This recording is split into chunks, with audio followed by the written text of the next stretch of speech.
I stand frozen in my graduation gown, staring at the suitcase by my father's feet. The blue polyester of my robe suddenly feels like it's choking me, the tassel from my cap tickling my cheek like an unwanted touch. Dad's hands are trembling as he zips up his jacket, and I just know, that whatever comes out of his mouth next is going to shatter everything. I'm Peyton, and this is the moment my family started to die. I can't do this anymore, sweetheart. His voice cracks on the endearment. Your mother and I, we've tried. God knows we've tried. The house behind him is dark, even though it's only 7 in the evening. Mom should be here. She should have been at my graduation too, but she claimed the business needed her. Now I wonder if that was ever true. Where's Tommy? I managed to ask, thinking of my little brother who's probably hiding somewhere inside, confused and scared. Upstairs with his iPad.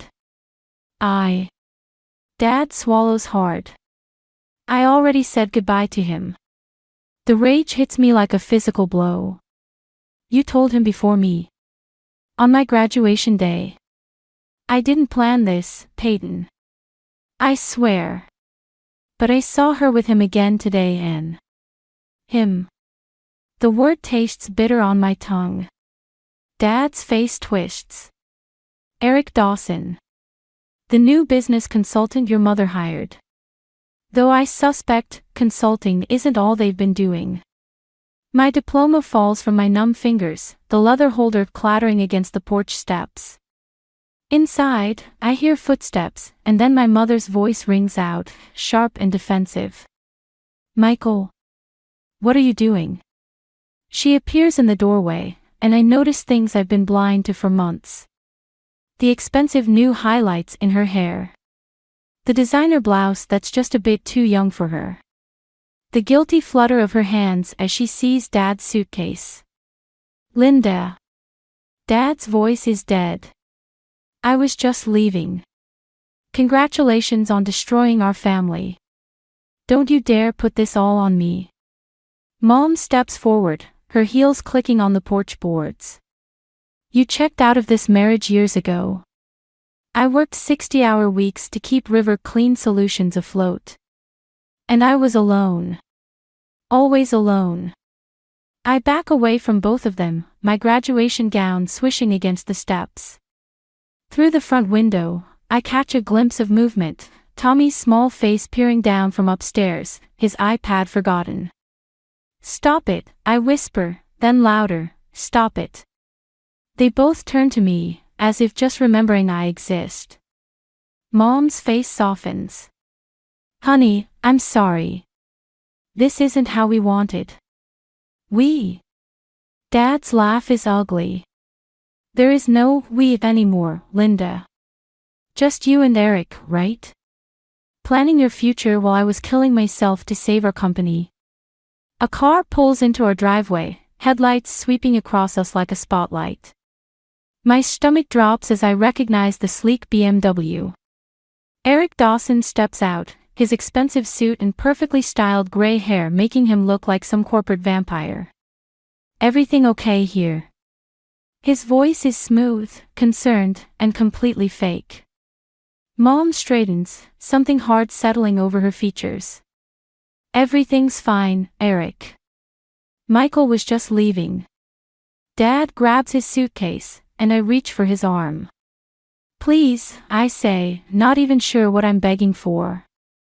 He kisses my forehead, whispering, I'm sorry, sweetheart. I'll call you tomorrow. Then he's gone, walking past Eric without a glance. Eric moves to stand beside my mother, his hands settling on her lower back in a gesture that's far too familiar. I look at them, my mother and this stranger who's somehow replaced my father, and something cold and sharp takes root in my chest.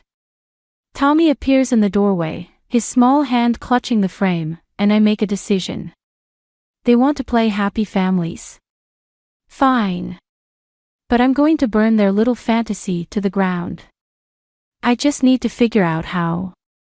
3 days after Dad left, Eric moved into our house.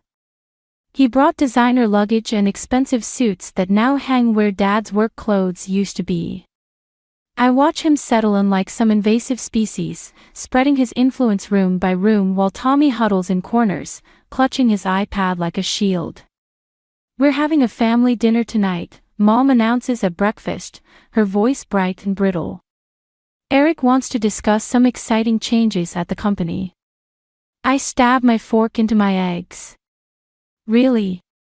Because last time I checked, River Clean Solutions was doing fine without changes. The business world doesn't stand still, Peyton. Eric's voice oozes from the doorway. He's already dressed for the office, his silver Rolex catching the morning light. "Your father's management style was traditional. We need to modernize." Tommy shrinks in his chair as Eric ruffles his hair in passing. I notice how my brother wipes his head afterward, a quick, furtive motion.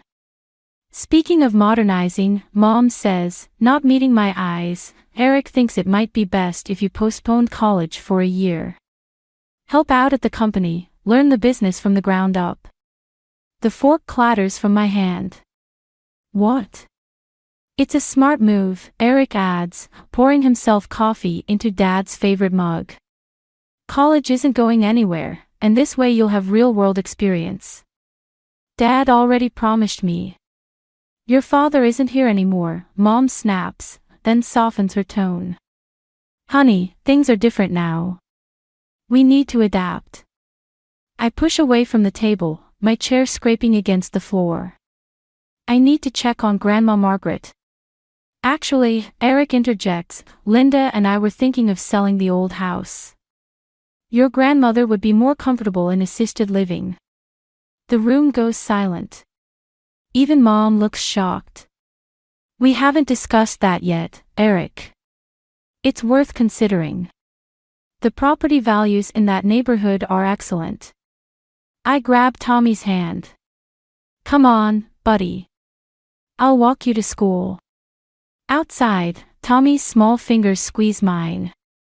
"I don't like him," he whispers, as if Eric might hear through walls. "Me neither, kiddo." We walk in silence until Tommy asks, "Is Dad ever coming back?" My throat tightens. "I don't know. But I'm not going anywhere, okay?" At Grandma Margaret's house, I find her in her study, surrounded by old business files. She looks up, her eyes sharp despite her age. "I wondered when you'd come. Eric wants to sell your house." She snorts. "Of course he does. Just like he wants to sell the Richardson contract and outsource our cleaning staff." "What?" I sink into a chair. "Those families have worked for us for decades. Eric Dawson doesn't care about families." She slides a folder across her desk. "Look at this. His previous consulting jobs. 3 companies in 5 years, all sold off in pieces after he'd modernized them." I scan the documents, my hands shaking. "Does Mom know?" "Your mother sees what she wants to see right now." Grandma's voice softens. "But you, my dear, you see everything, don't you? I need to stop him." "Yes, you do." She opens another drawer, pulls out more files. "Start with these. Financial reports from the last 6 months. Notice anything strange about the new equipment purchases?" I study the numbers, remembering Dad's lessons about business accounting. Then I see it, inflated prices, ghost invoices, money disappearing into consulting fees. He's bleeding the company. Smart girl. Grandma smiles, but it's sharp as a blade. "Now, what are you going to do about it?" My phone buzzes, a text from Mom reminding me about dinner. I think about Tommy, about Dad's empty closet, about Eric wearing his smug smile while he dismantles our family's legacy piece by piece. First, I say, I'm going to that family dinner.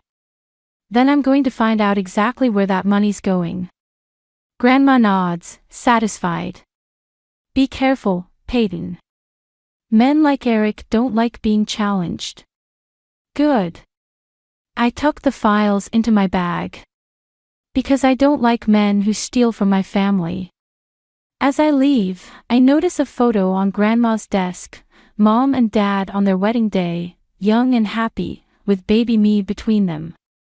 The glass is cracked, splitting the image right down the middle. Some breaks, I'm learning, aren't accidents at all. The family dinner turns into a corporate ambush. Eric stands at the head of our dining table, Dad's spot, tapping his wine glass with a fork.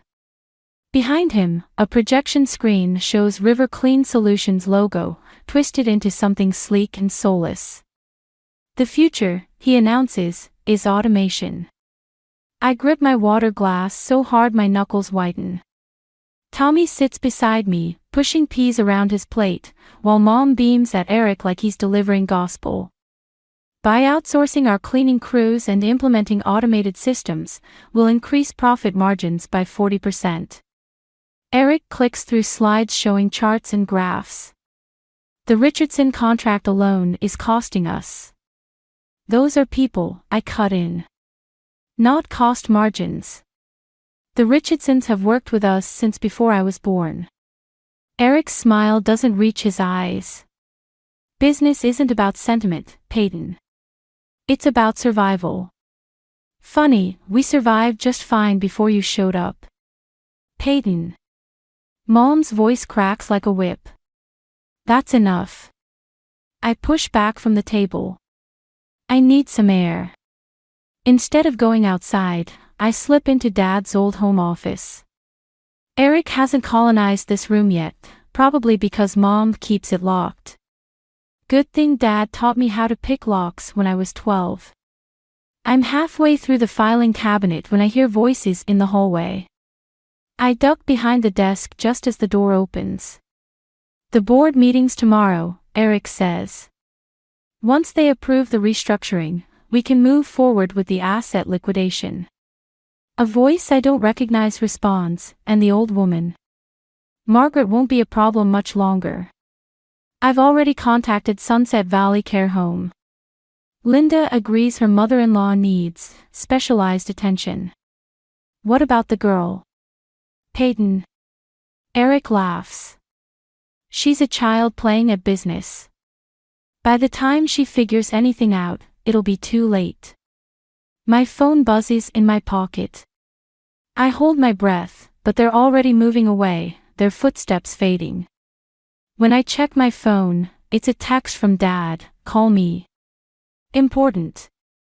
I wait until I hear Eric and Mom laughing in the living room before sneaking out. In the garden, crickets mask my whispered conversation. The Richardson contract, Dad says when I explain what I heard.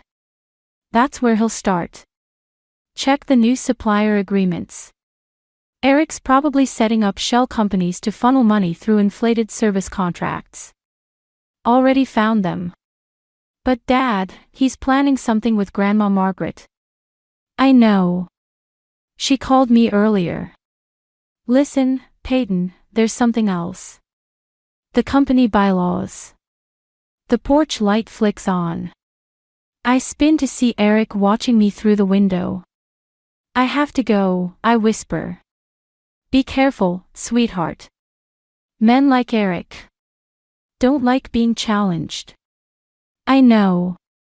Back inside, Eric corners me in the kitchen. Lovely night for a garden chat. Just getting some fresh air. You know, Peyton, I've been thinking about your college plans. He leans against the counter, blocking my exit.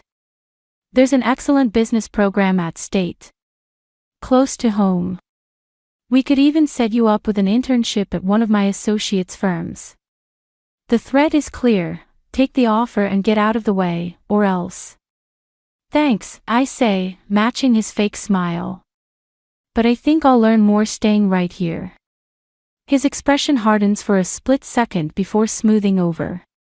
Your mother worries about you, you know. All this resistance to change, it's not healthy. Neither is forcing your girlfriend's mother-in-law into a nursing home. Eric's mask slips completely. He steps closer, his cologne suffocating. You should be very careful about what accusations you make, little girl. Family businesses are fragile things. Accidents happen. Is that a threat? It's business advice. From someone who knows how the game is played. I meet his gaze. Funny thing about games, Eric. Sometimes new players change all the rules. Tommy appears in the doorway, his presence breaking our standoff. I brush past Eric, taking my brother's hand. Sweet dreams, Eric calls after us. Tomorrow's going to be a very interesting day. In my room, I pull out Grandma's files and my laptop. Eric wants to play games. Fine.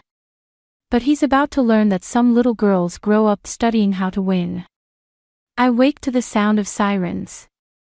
Red and blue lights strobe through my window, and my first thought is of Tommy. I'm halfway to his room when I hear Mom screaming from downstairs. Grandma Margaret's house is on fire. The next hours blur into a nightmare of smoke and questions. I stand on her front lawn, watching firefighters battle the blaze while Eric comforts Mom nearby. His arm around her shoulders makes my skin crawl. It appears to have started in the study, the fire chief tells us. Electrical fault, probably. The study. My voice sounds strange, even to me. Where all the business records were kept. Eric's head turns sharply. The fire chief continues, fortunately, your grandmother wasn't home. Something about a last-minute dinner with friends. I remember Dad's words about being careful, about Grandma's call to him. She knew. Somehow, she knew this was coming. Such a tragedy, Eric says, his voice dripping concern. Thank God Margaret wasn't here. Linda, darling, perhaps now's the time to discuss that care facility. No. The word comes out like a whip crack. Mom pulls away from Eric. Peyton, please. This is hardly the time. Your boyfriend just lost all of Grandma's business records in a convenient electrical fire, and you want to ship her off to a nursing home. I step closer, my voice dropping. Are you really this blind, Mom? Eric moves between us. You're upset, Peyton. We all are. But throwing around accusations. Where were you tonight, Eric? When the fire started. His smile turns razor sharp. Careful, little girl. Grief makes people say foolish things. A police officer approaches. Miss Rivers. We found something unusual in the study. Would you come take a look? In the charred remains of Grandma's office, the officer points to a small safe, its door hanging open. Empty, he says. Recently opened, by the looks of it. Any idea what might have been inside? I think of the files Grandma showed me, the evidence of Eric's past schemes. No, I lie.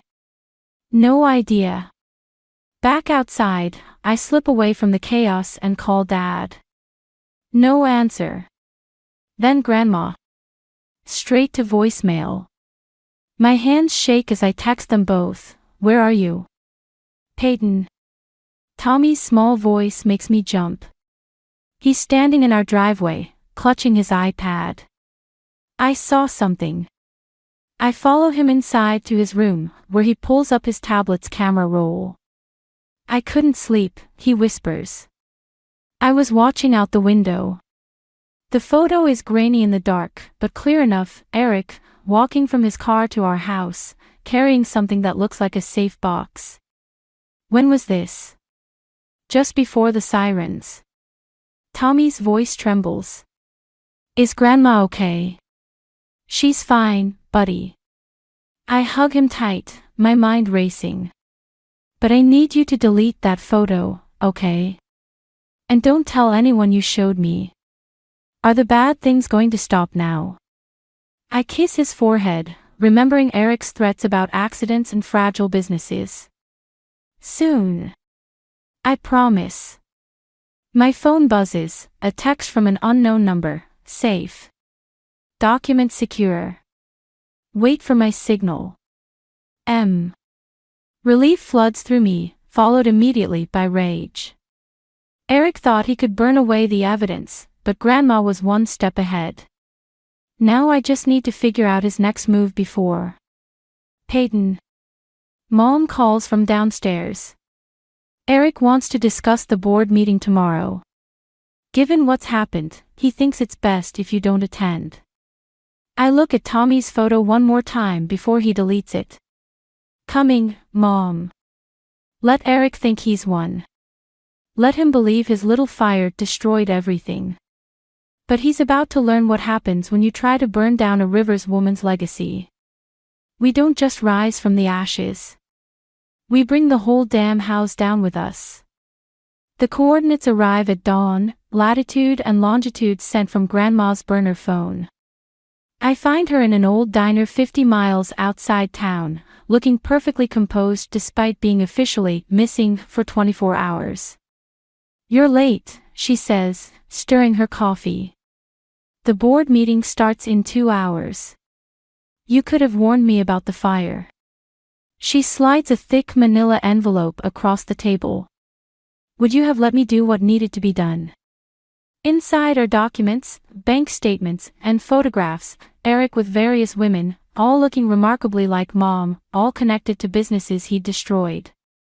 But it's the last document that makes my hands shake, ownership papers for River Clean Solutions, dated 3 months ago, with my name on them.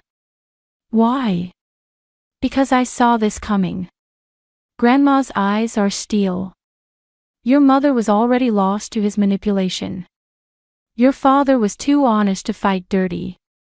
But you, my dear, you have both my cunning and your father's moral compass. Eric thinks he destroyed everything in the fire. Eric thinks a lot of things. She pulls out one final document. Like how he's going to vote me out at today's board meeting, using shares he doesn't actually own. My phone buzzes, Mom asking where I am. Then another text, Dad, saying he's back in town. What's the play? I ask Grandma. Go to the meeting. Let Eric make his move. Then. She smiles, and I see where I get my capacity for revenge. Show him what happens when he underestimates a Rivers woman. At home, Eric's already in his board meeting suit, practicing his presentation. Mom fusses with his tie while Tommy watches cartoons, deliberately not looking at them. Where were you? Mom demands when I walk in. Visiting Dad. Eric's hands pause on his laptop. Michael's back in town. Just passing through. I head upstairs to change, but Eric follows. The board meeting is private, he says. Family only. Funny you should mention family. I turn to face him. How's Jessica Carter doing? Or Sarah Mills? Or any of the other women whose companies you destroyed? His facade cracks, just for a moment. Careful, little girl. You're playing with fire. You'd know all about that, wouldn't you? The doorbell rings. Through the window, I see Dad's car in the driveway. Eric's face darkens. Whatever you think you're doing, he says, remember, accidents don't just happen to buildings. I step closer, dropping my voice. Threaten my family again, and you'll learn exactly how much of my grandmother's blood runs in my veins. Downstairs, Mom's voice rises in shock. Michael. What are you doing here? Board meeting, Dad says. I'm still a shareholder, remember. I dress quickly in Grandma's old power suit, found hanging in my closet with a note, time to take back what's ours. In the car, Mom sits between Eric and Dad, the tension thick enough to choke on. Tommy hugs my arm, whispering, are you going to fix it today? Watch and learn, little brother. The boardroom is packed, shareholders, lawyers, and the Richardson family, who Eric didn't expect to show up. He takes his place at the head of the table, confidence oozing from every pore. Today, he begins, we vote on the future of River Clean Solutions. The old guard has failed us. It's time for modern leadership. Actually, I interrupt, standing. First, we need to verify voting rights. Eric's smile freezes. That's not necessary. It is when you're trying to vote with shares you don't own. I pull out Grandma's documents. Because as of 3 months ago, River Clean Solutions belongs to me. The room erupts. Mom gasps. Dad sits back, a small smile playing at his lips. And Eric looks like a man watching his castle crumble. This is ridiculous, he sputters. Linda, tell them. Tell them what? Grandma's voice cuts through the chaos as she walks in. How you plan to strip this company bare? Or should we discuss last night's fire first? Eric lunges for the documents. I step back, watching his desperation turn to fury. Sometimes revenge isn't about destroying someone. Sometimes it's about letting them destroy themselves. Eric's laughter cuts through the boardroom chaos. You really think you've won something here, don't you? He pulls out his phone, tapping quickly. Check your email, everyone. Now. The room fills with notification chimes. I open the message and feel my stomach drop. Security camera footage from Dad's office, the night before he left. Mom's there, crying, while Dad shouts. But the audio's been edited, spliced together to make it sound like Dad's threatening her, demanding she sign over company assets. Domestic abuse allegations are messy things, Eric says smoothly. Especially when the abuser's daughter suddenly gains control of the family business. Makes you wonder about coercion, doesn't it? Dad stands. That's not what happened. The footage speaks for itself. Eric turns to Mom. Linda, darling, you don't have to be afraid anymore. Mom's face is ash white. Michael never, he wouldn't. Tell them, I demand. Tell them he's lying. But Mom just sits there, tears streaming down her face, and I realize Eric's been planning this moment for months. He's poisoned her mind so completely that maybe she actually believes it now. I move to suspend all ownership transfers pending investigation, Eric announces. All in favor. Hands rise across the table. The Richardson family looks at Dad with disgust. Grandma starts to speak, but Eric cuts her off. Margaret, given your apparent involvement in this coerced transfer, you might want to consult a lawyer before saying anything else. The ownership documents in my hands suddenly feel worthless. Eric's turned my triumph into evidence of conspiracy. Worse, he's destroying Dad's reputation, and using Mom's genuine pain and confusion as his weapon. You're going to prison for that fire, I say, but my voice shakes. What fire? Eric's smile is serpentine. The one that conveniently destroyed any evidence of your grandmother's illegal ownership transfer. The one that started in her study, where she kept the security footage backup drives. Interesting timing.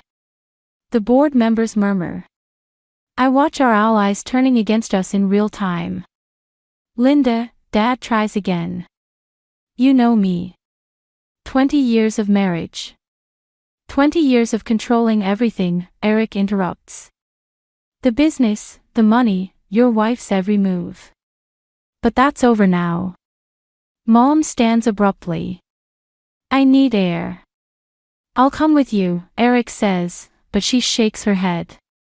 No. I need to be alone. She hurries out. I move to follow, but Eric blocks my path. The board needs to vote on freezing your assets. You're not going anywhere. This isn't over, I hiss. Oh, but it is. He leans close, whispering. By the way, Tommy's school called. Seems he never arrived this morning. Probably just lost track of time, playing in the park. Kids do that sometimes, don't they? Wander off. My blood turns to ice. What did you do? Me? Nothing. But children are so vulnerable these days. Streets aren't safe like they used to be. Dad grabs my arm. Peyton. What's wrong? I pull out my phone, calling Tommy's school. No answer. Try his phone. Straight to voicemail. Tick-tock, Eric murmurs. Better choose quickly, stay here and fight for your company, or... I run. Behind me, I hear Eric telling the board, poor girl. Unstable, just like her father. Must run in the family. Outside, Mom's car is gone. Tommy's nowhere in sight. And I realize Eric's beaten me at my own game. He's not just taking the company, he's destroying everything I love. My phone buzzes, a photo message from an unknown number. Tommy's iPad lying broken in the park. Sometimes revenge isn't about destroying someone.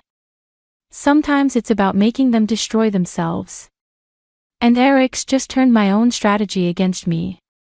I find Tommy exactly where Mom used to take us after bad days, the old playground behind River Clean Solutions. He's sitting on a swing, iPad clutched to his chest, while Mom paces nearby, phone in hand. He said you'd come here, Mom says without turning. That you'd choose Tommy over the company. Like you chose Eric over us. She flinches. I didn't. I thought I was protecting us. Eric showed me proof that your father was embezzling. Fake proof. Just like that doctored security footage. I move toward Tommy, but Mom steps between us. Don't. Her voice breaks. Eric says if you take Tommy, he'll press charges against Dad. My phone buzzes, a text from Grandma, check your email. Now. The attachment is a video. Eric in his office, arguing with someone off-screen about shell companies, money transfers, and Linda Rivers' useful naivety. The timestamp is from this morning. Mom, watch this. More accusations. More attempts to poison me against.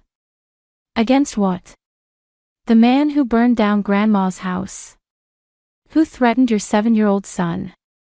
Tommy's small voice cuts through our argument. He said he'd hurt Dad if Mom didn't help him. Mom goes still. What? I heard him on the phone. He said Mom was almost ready, but if she wasn't, he knew people who could make accidents happen. A car door slams in the parking lot. Eric strides toward us, his confidence cracking when he sees us all together. Linda, darling, what are you doing? The board's waiting. Watch the video, Mom. I hold out my phone. Watch it now. Eric lunges for the phone, but I'm faster. Mom catches a glimpse of the screen, Eric's own words damning him, before he knocks it away. It's fake, he snarls. Like everything else they've tried. The original's already with the police, I cut in. Along with proof of the shell companies you used to siphon money. Did you really think Grandma wouldn't have backup copies of everything? Linda. Eric's voice turns gentle.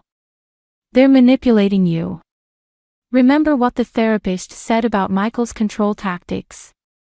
The therapist you chose, Mom whispers. The one you insisted I see alone. His mask slips. Everything I did was for us. No. Mom's voice hardens. Everything you did was for you. Just like with the others. Sarah Mills. Jessica Carter. Eric's hand shoots out, grabbing Mom's arm. Don't be stupid. The crack of Mom's slap echoes across the playground. Eric staggers back, then straightens, all pretense gone. Fine.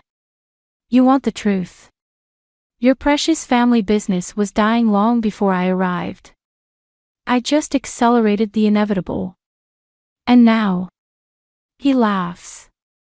Now the board thinks your husband's abusive, your daughter's unstable, and your mother-in-law's senile. Who do you think they'll believe? Police sirens wail in the distance. Eric's smile falters. They'll believe the evidence, Dad's voice rings out. He steps from behind the playground equipment, phone recording everything. The real security footage.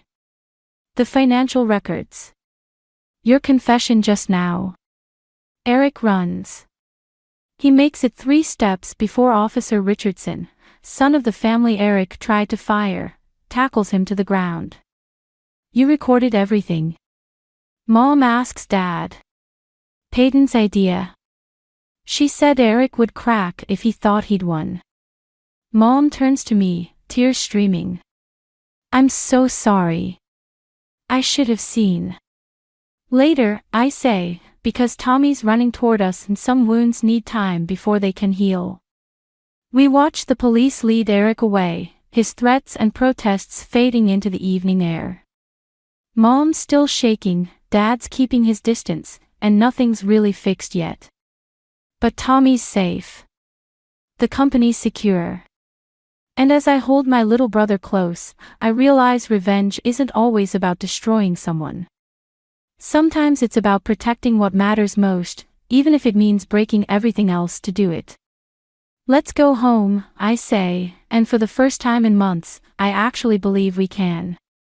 The boardroom feels different now. Maybe it's because Eric's nameplate is gone, or because Mom and Dad sit on opposite sides of the table, or because Tommy's drawings hang on the wall behind my chair. Small changes that mean everything. The Richardson contract is secure, I tell the board. With the original terms intact. Murmurs of approval ripple through the room. Dad nods slightly, he taught me well. Negotiate from strength, but remember the human cost. And the modernization plans? Someone asks. We're updating systems, not replacing people. I slide across proposals for actual improvements, not Eric's hollow schemes. River Clean Solutions was built on family loyalty. That's not changing. The vote is unanimous. As people file out, Mom lingers, twisting her wedding ring, a habit she never broke, even after taking it off. The police found more evidence in Eric's storage unit, she says quietly. Documents from other companies, other women. I know. The files sit in my office, a reminder of what happens when revenge becomes an addiction. He'll have plenty of time to think about his choices in prison. Like I'm thinking about mine. Her laugh is bitter. I let him poison everything. Your father, your graduation, Tommy's sense of safety. Mom. I touch her hand. We all made choices. She looks at me, really looks at me, for the first time since that night. When did you grow up so fast? Around the time I had to. Grandma appears in the doorway, her cane tapping against the floor. The contractors are here about the house repairs. Go, I tell Mom. Help Grandma rebuild. We'll figure out the rest later. After they leave, Dad approaches my chair, his old chair. Ready for your first solo board meeting? Terrified. I straighten papers that don't need straightening. What if I mess up? What if I turn into Eric? Dad shakes his head. Not possible. You know why? Because I have your moral compass and Grandma's cunning. Because you stopped. He sits on the edge of the desk. You had Eric cornered, the company in your control. You could have destroyed your mother's reputation like he tried to destroy mine. But you chose protection over punishment. I chose family. Exactly. Tommy bursts in, iPad displaying his latest game score. Can we get ice cream? Mom said to ask you, since you're the boss now. Chocolate chip? I ask, and his grin is answer enough. At the door, I pause, looking back at the boardroom. The family photos on the walls, 3 generations of River's determination. The empty chair where Eric once plotted destruction. The space between mom and dad that might never fully close. Some things break too completely to fix. But maybe that's okay. Maybe the cracks and missing pieces become part of the story, reminding us what we fought to protect. Coming, boss. Tommy calls. Don't call me boss. I ruffle his hair as I pass. I'm still just your sister. Yeah, but you're scarier now. Like Grandma. I laugh, because he's not entirely wrong. I learned about revenge from Eric, but I learned about power from Margaret Harris. The difference is knowing when to use it, and when to let it go. Outside, Mom and Dad walk on either side of Grandma, discussing paint colors for her rebuild study. They're not together, probably never will be again. But they're talking, and sometimes that's enough. Tommy grabs my hand, pulling me toward the ice cream shop. Behind us, River Clean Solutions stands solid and unchanged, despite everything that tried to tear it down. I squeeze my brother's hand, thinking about choices and consequences, about the fine line between justice and vengeance. About how sometimes protecting what matters means letting go of what's broken. And sometimes, it means choosing chocolate chip ice cream over corporate warfare. At least for today.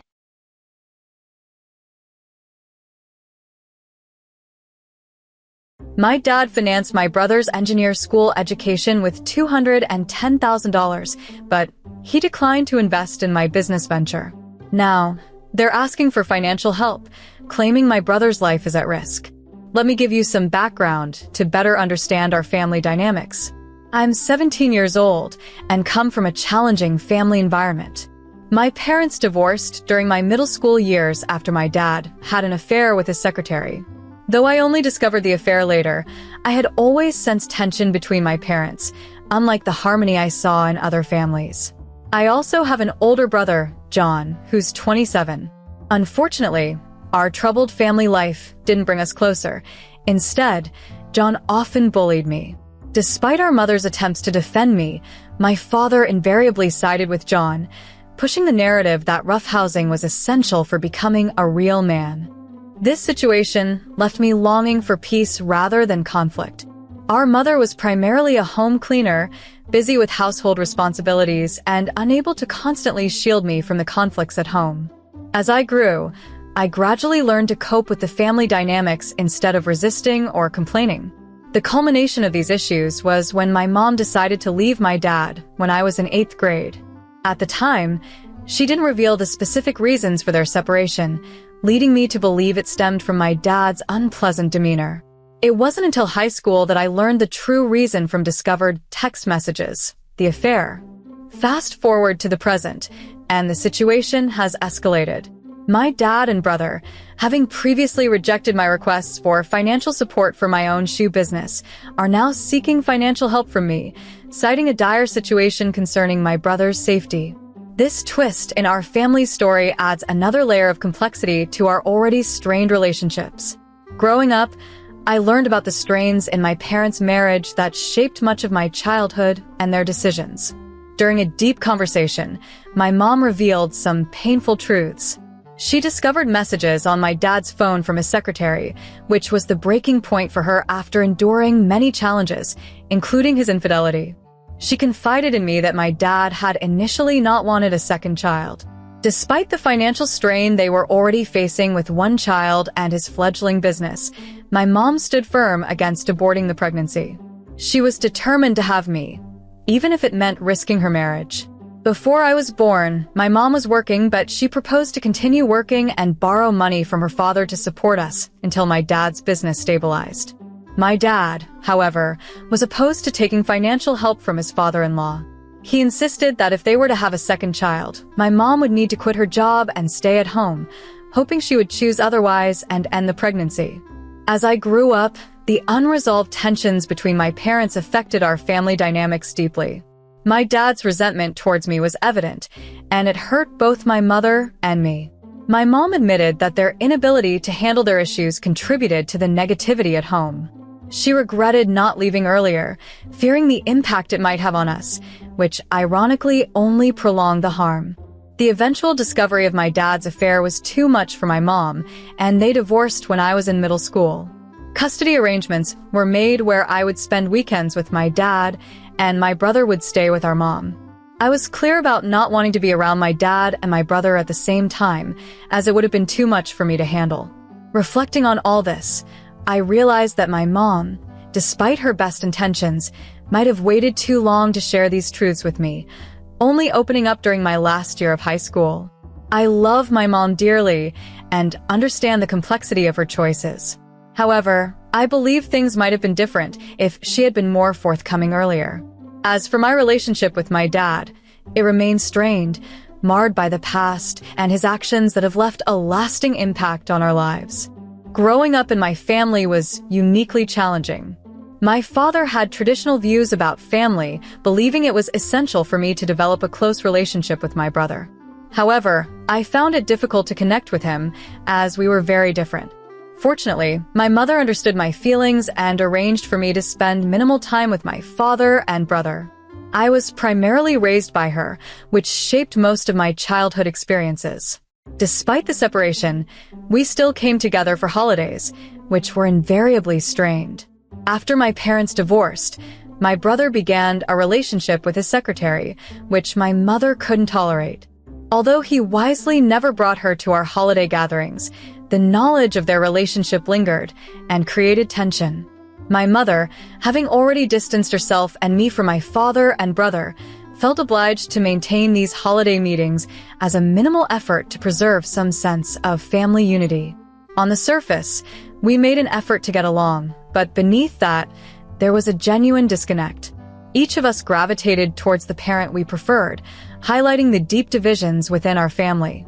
As I grew older, I stayed in contact with my father, especially after learning he would finance my college education. This necessity forced me to maintain a good relationship with him, despite past difficulties. My mother, who only began working after the divorce, couldn't afford the college tuition on her own. Unfortunately, it turned out there was no college fund, and my father's attitude towards me hadn't improved.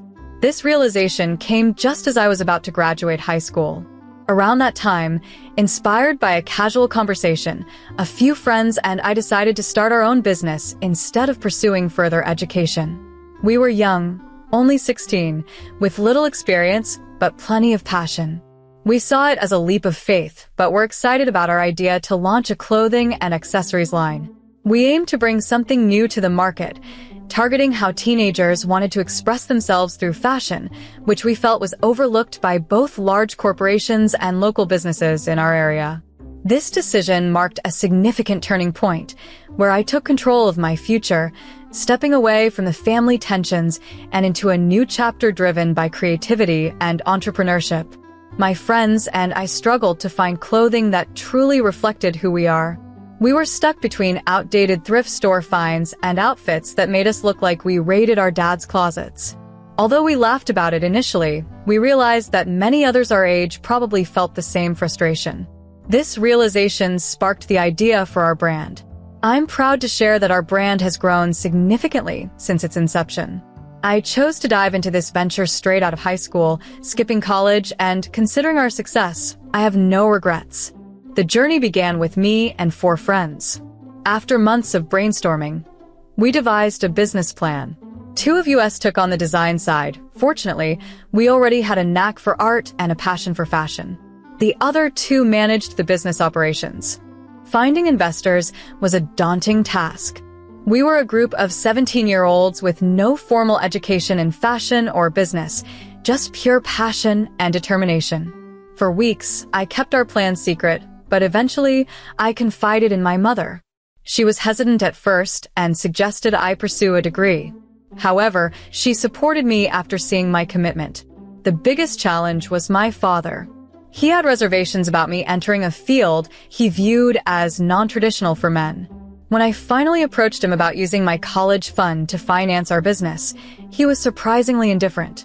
He didn't object to me foregoing college as long as I was pursuing what I truly wanted. Most investors outright rejected us, not even granting a meeting, due to our lack of experience and qualifications. It became clear that only friends and family would take a chance on us. After persistent efforts and a lot of convincing, our families agreed to invest in our vision. For months before I was to graduate high school, my friends had secured their family support, but I knew convincing my dad would be the most challenging. I explained that we were serious about our brand, and that was where I wanted to invest my college fund. To my relief, he agreed. Our journey from struggling to express our true selves through fashion to creating a successful brand has been incredible. It's a testament to the power of belief and the importance of pursuing one's passion against all odds. When I approached my dad about needing funds from my supposed college fund to start my own business, he shockingly revealed that he had no money set aside for me. He confessed, quite bluntly, that he didn't particularly care about my endeavors. It was then that I discovered the harsh truth. I had never had a college fund. All the money that was meant to be shared had been spent on my brother's engineer school education. My brother had started his education 4 years prior, and although I was aware of the costly nature of his studies, I assumed that my father's successful business would comfortably cover both of our educational pursuits. What I hadn't realized was the extent to which my brother not only used the funds for his education but also to finance a lavish lifestyle under the guise of studying. My father, ever supportive of him, had even gone as far as giving him a check for nearly $210,000, which was essentially his entire life savings, at the time my brother left for engineer school. From then on, my father lived solely off his salary and seemed content with his financial sacrifices. Moreover, my father had assumed I wouldn't pursue higher education, a belief rooted in a stark bias, as he saw my brother as the more academically gifted one. He had no expectations for me attending college, much less succeeding, which is why he never saved anything on my behalf nor discussed the matter with me. On the day of this revelation, he plainly stated that he had never thought someone as unintelligent as me would consider college or be accepted if I applied. His expectations had been met when I chose to start a business instead. I was devastated. Not only was there no financial support for me, but I was also disparaged and underestimated by my own father. This realization led to a fiery confrontation where I expressed all my pent-up frustration and disappointment. I had hoped he would at least offer minimal support for my business venture, which I planned to repay once profitable. However, his complete disregard for my aspirations and his overt favoritism towards my brother was too much to bear. This explosive argument marked the end of our relationship. All that needed to be said was laid out during that fight, and there was nothing left to discuss. I decided to cut ties permanently, realizing he had no interest in my life unless it mirrored my brother's path. The decision was painful, yet it was necessary for me to move forward on my own terms. Subsequently, I decided to live with my mom, which was a tough choice as it meant disappointing my friends by informing them that my dad would not be funding our startup. Thankfully, they were understanding. My mom stepped in to support me financially, contributing some of her own funds and even borrowing from my grandparents. I had initially resisted asking them for help because I wanted them to save for potential engineer emergencies, given their age. However, they were eager to invest and mentor me, confident in my potential. Their decision paid off as our brand has become incredibly successful, especially popular among teenagers. The journey was challenging, but our hard work has brought us a long way, and I believe our brand has even surpassed my father's business in success, which must have been hard for him to accept. Fast forward to 5 weeks ago, after 4 years of silence, my dad reached out. The call started with congratulations on my business success, which I hoped would lead to an acknowledgement of his past mistakes. Instead, he revealed he needed my help because my brother John was in serious trouble.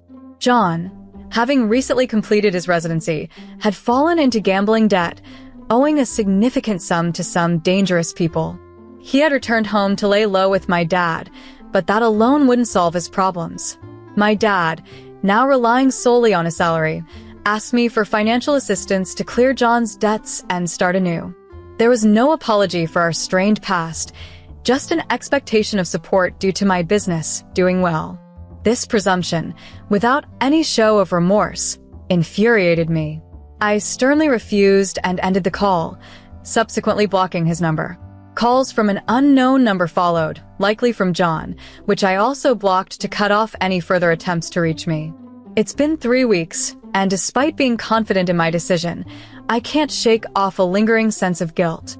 I feel conflicted about not helping despite having the means to do so. Since I stopped communicating with my family, I've been wrestling with mixed feelings about possibly helping them, despite not being sure if they truly deserve my support. This dilemma stems from a long-standing family conflict, initiated when my dad chose not to invest in my business, opting instead to use his savings for my brother. This decision has left me feeling conflicted and uncertain about how to proceed, rather than making a hasty decision driven by emotion. During this period of reflection, I had avoided discussing the issue with my mother to spare her any stress. Historically, she had distanced herself from my dad and brother at the same time I did, though she remains concerned for my brother, as any mother would be. When I finally opened up to her about my brother's debt and the family dynamics, she advised me against intervening. She pointed out that my father and brother had never supported me, nor apologized for their long-standing mistreatment. Her perspective was clear. They had created their predicament, and it was theirs to resolve. This resonated with me, although I remained undecided about my next steps. My findings were unexpected. I discovered they had sold their house weeks ago, seemingly alleviating any immediate financial crisis. This revelation came from neighbors, not directly from my family, which added to my skepticism about their honesty and their intentions in reaching out to me for financial help. This situation has reinforced the importance of setting boundaries and prioritizing my own financial security. While the idea of family obligation weighs on me, the reality of their actions and my mother's advice has given me a lot to consider. I'm leaning towards focusing on my own life and well-being, recognizing that helping a family that hasn't supported me might not be my responsibility. The house that my father sold 5 weeks ago was in a highly desirable area and had fetched a significant sum of money. By the time he contacted me, he had already received the payment. It puzzled me why he was asking me for money as well, given his recent windfall. The situation remained unclear until I got a call from his lawyer this morning, revealing that I was being excluded from my father's will. It turns out there was no real financial distress. My father was merely testing my loyalty to see if I would support them. Based on my response, he would decide whether to include me in his inheritance. My father had sold the house as part of his plans to move in with my brother John, who had just completed his engineer residency. Before relocating, he decided to test my willingness to help them financially. I was shocked and disappointed by this manipulative tactic. Frankly, I'm relieved to have failed such a test. I've realized that I don't need his money. Despite the emotional turmoil of the past few weeks, I am content knowing that my own business is thriving well enough that I won't need to depend on any inheritance. This experience has left me with a deep sense of disillusionment towards my father and brother, whose actions I find both insensitive and irrational. It's clear they haven't changed and still believe the world revolves around them. Thankfully, I no longer have to concern myself with their antics. On a brighter note, almost a year after these events, I'm thrilled to share that I am engaged. I reconnected last year with a childhood friend who had moved away for some time. We started dating immediately, realizing we didn't want to waste another moment apart. While I'd love to dwell on the joy of our engagement, there's a twist concerning my father and brother's reaction to the news. Despite expressing their happiness, they've decided not to attend the wedding, stating it would be inappropriate given our strained relationship. Ironically, they weren't even invited, but their assumption and subsequent refusal have provided a good laugh for me, my fiancé, and our friends.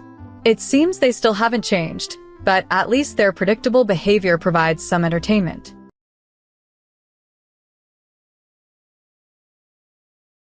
My name is Hazel, and during my pregnancy, I faced the immense challenge of my husband being diagnosed with lupus. This was a tough period for us, especially with a baby on the way. We hoped for support from my family during this critical time. Initially, my parents promised to assist with the pregnancy and support us after the birth of our child. This gesture meant a lot, especially since our relationship hadn't been the strongest in the past, primarily due to their favoritism towards my sister, who had always been the golden child in our family. However, the dynamics changed drastically when my sister returned home, announcing her divorce due to her husband's infidelity. Suddenly, my parents shifted all their attention and support to her, neglecting the promises they had made to me. Despite the difficulties my husband and I were facing, including frequent hospital visits and his considerable fatigue from lupus, we were left to manage on our own. My in-laws did their best to support us, but the abandonment by my own parents was deeply hurtful. Feeling betrayed, I confronted my parents about their unkept promises and their continuous preference for my sister. Instead of understanding, they accused me of feeling entitled, dismissing their commitments to us. This confrontation, driven by my frustration and the sense of betrayal, escalated into a significant argument. It was clear that my parents were unwilling to acknowledge their bias towards my sister, despite it being evident to everyone around. This painful realization led me to distance myself from my parents for 5 years, during which they made no effort to connect with us or their grandson.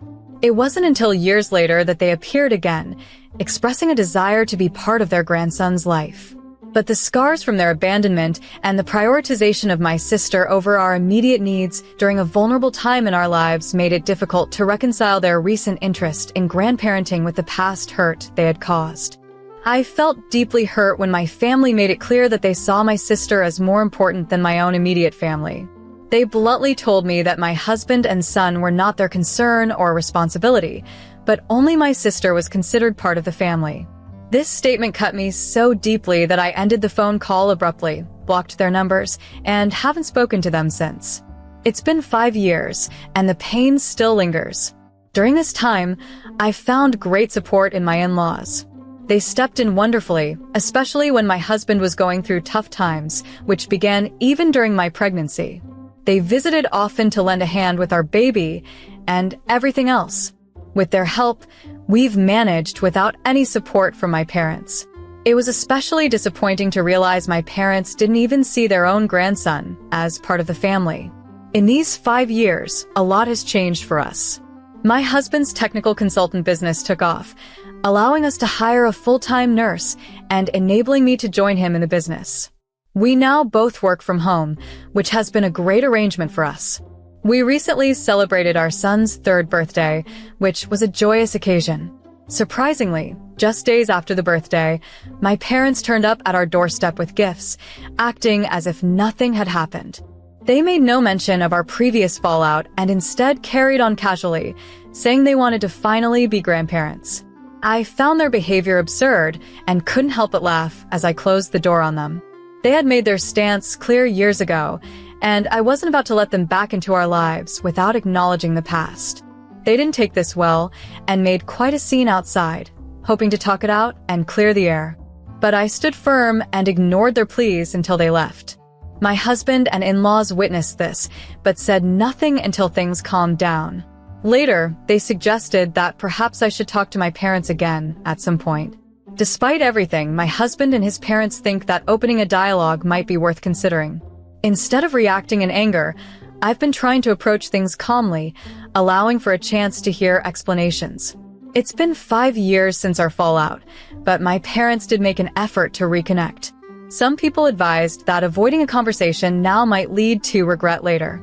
If I choose to speak with them and it doesn't resolve positively, at least I'll have the peace of mind knowing I gave them an opportunity and the fault lies with them, not me. They weren't forcing their views on me. They were genuinely concerned, which I appreciate. Yet, I still feel unprepared to face them. The emotional toll from our past conflicts, especially after our last major argument, convinced me to cut off communication unless they sincerely apologized, which hasn't happened yet. Even if they do apologize now, I intend to take my time assessing their sincerity, especially considering their potential desire to connect with their grandchild. I'm not ready to forgive them swiftly. After years of feeling neglected in favor of my sister, these wounds run deep. However, part of me hears my husband and his parents suggesting that I might regret not giving my parents a chance to make amends. After much reflection and reading various opinions, including many supportive comments for which I'm grateful, I've concluded that I'm still not emotionally ready to engage with my parents. Their recent attempt to reach out ended without the apology I needed, reinforcing my decision to maintain distance. They tried to speak to me even after I closed the door on them, yet they couldn't offer the apology necessary to begin healing our rift. For now, I'm choosing to continue without their presence in my life, just as I have for the past 6 years. I've discussed this with my husband and his family, and thankfully, there's no tension between us over this decision. They've only offered their thoughts out of concern for me. I was quite distressed when my parents decided to reach out after our previous altercation. It's important to clarify that they weren't coercing me, nor was there any pressure involved. I needed to make this point clear, especially in light of some comments made about my husband and his family. Contrary to what some might think, my husband and his in-laws are genuinely kind people who would never push me into anything I'm not prepared for, just to appease family traditions. When I shared my feelings with them, explaining that I was not yet ready to reconnect with my parents, they were incredibly supportive. They assured me that there would be no issues if I chose not to engage with my parents in the future. They just wanted me to be aware that they would respect whatever decision I made. It's been nearly a week since they last tried to contact me, and they haven't tried again, which is relieving. I'm puzzled as to why, after 5 years, they chose to reach out, but I suspect they might try again.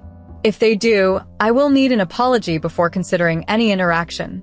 Earlier this week, my sister contacted me. We haven't been particularly close, but don't harbor any animosity towards each other. Despite our differences during our teenage years, we've managed to maintain a cordial relationship, usually exchanging greetings during birthdays or holidays. She messaged me on Instagram, suggesting we have lunch since she was nearby. Her approach seemed genuine, so I agreed. We've had occasional interactions over the past 5 years, so meeting wasn't as awkward as I anticipated, though I knew our parents might come up in conversation. She started with some small talk, updating me about her life. She shared that her divorce was finalized 2 years ago, and she had since moved back to the area.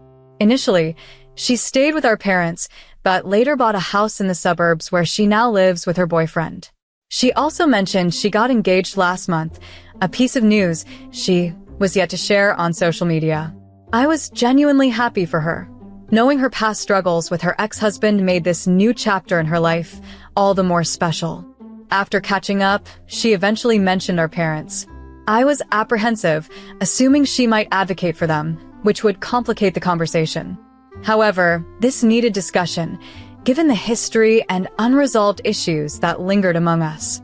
She has always had a good relationship with our parents, largely because they've always made her a priority. Despite it not being her fault, she seemed to be okay with their preferential treatment. Recently, however, she confided in me that she was having a disagreement with our parents, which was why she invited me to lunch. She wanted to discuss a few important matters and apologize for past events. I was taken aback by her apology, since I wasn't aware of any wrongdoing on her part. My grievances were with our parents, not her. During our conversation, she expressed remorse over her previous inaction regarding our parents' favoritism. She was well aware of their partiality towards her and felt guilty for not standing up for me in the past. I reassured her that there was nothing she could have done differently. The issue lay with our parents, not her. Nevertheless, she felt she should have supported me more, but I assured her that I held no resentment. She also shared the reasons behind her current conflict with our parents. They disapproved of her recent engagement, arguing it was too soon after her divorce. They were concerned about appearances, fearing what others might think. My sister, on the other hand, was unconcerned about their opinions. She had fallen out of love with her ex-husband long before their divorce, which came after discovering his infidelity. By then, she had been unhappy in her marriage for quite some time, and now she was ready to move forward with her life. She found it selfish of our parents to try to hold her back due to worries about gossip, which, in my view, wouldn't interest anyone, as moving on is a normal part of life. Additionally, there was tension over the prospect of her having children. Despite being an independent woman, Our parents seemed to think she still needed to answer to them about her life choices, including her desire to have children. In an attempt to mediate, our mom supported my sister's decision to remarry, suggesting it would likely lead to children, considering my sister was in her early 27s and mindful of her biological clock. In all, it was a revealing and emotional discussion, but I admired my sister's courage in addressing these issues and trying to mend our relationship. My sister recently shared with me that she had decided to embrace a life without children, a choice that deeply disappointed our parents. This revelation came shortly after her swift decision to remarry following a challenging divorce, which had already strained her relationship with our parents. This combination of choices led to a significant rift, culminating in a heated argument that left them not speaking to each other. During a heart-to-heart at a restaurant, she confided in me about the entire ordeal and eventually broke down in tears. It was a moment of raw emotion, and I found myself comforting her as she struggled with the weight of her decisions. Throughout her life, she had always strived not to disappoint our parents.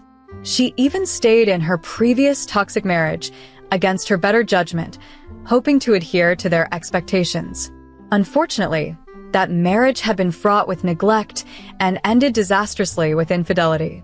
Now determined to live life on her own terms, she was facing the fallout of prioritizing her happiness over familial expectations.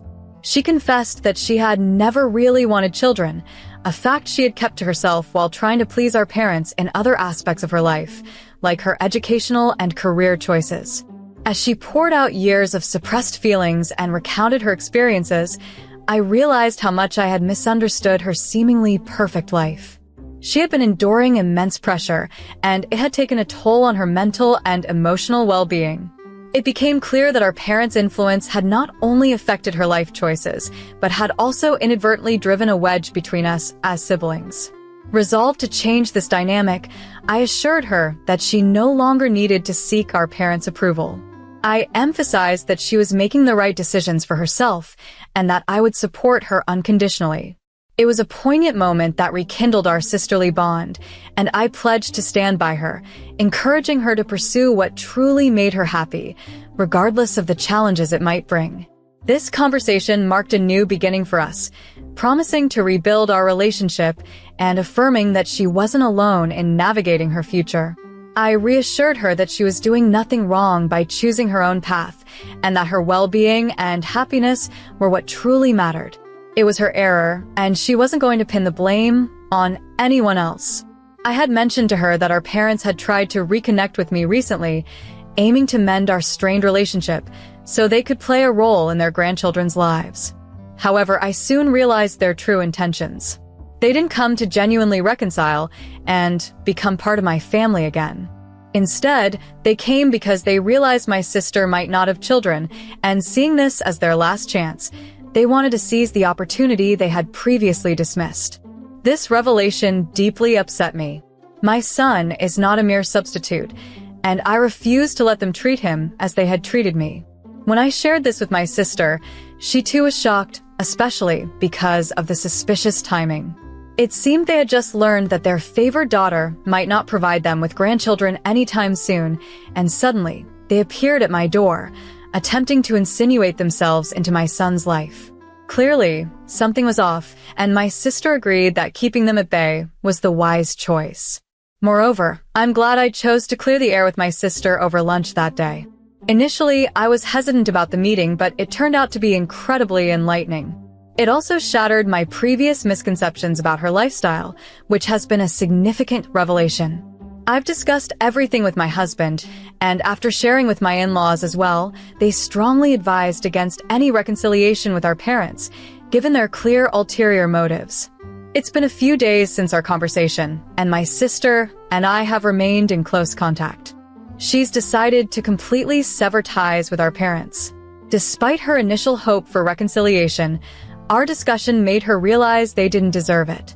They had not only mistreated me, but hadn't treated her well either, constantly imposing their high expectations and preventing her from discovering her true self. Though it might sound cliché, that's the reality. Now, she's ready to stand up for herself. We've both decided it's best if our parents keep their distance and allow us to live our lives on our terms. They've done enough damage. I'm truly relieved that we've taken this step together. It feels like a revelation we both didn't realize we needed. Recently, during a lunch conversation with her, it dawned on us how poorly our parents had treated both of us over the years. Just last week, our parents attempted to reconnect, but this time, we chose to keep our distance. They reached out via email, our last open channel since we'd blocked them elsewhere. Their message carried a patronizing tone, as if they were doing us a favor by reaching out. We responded by making it clear we preferred they keep their distance, and we blocked them from contacting us further. Since then, we've had no contact with them, and I sincerely hope it remains this way. The negativity they bring isn't something I want in my life.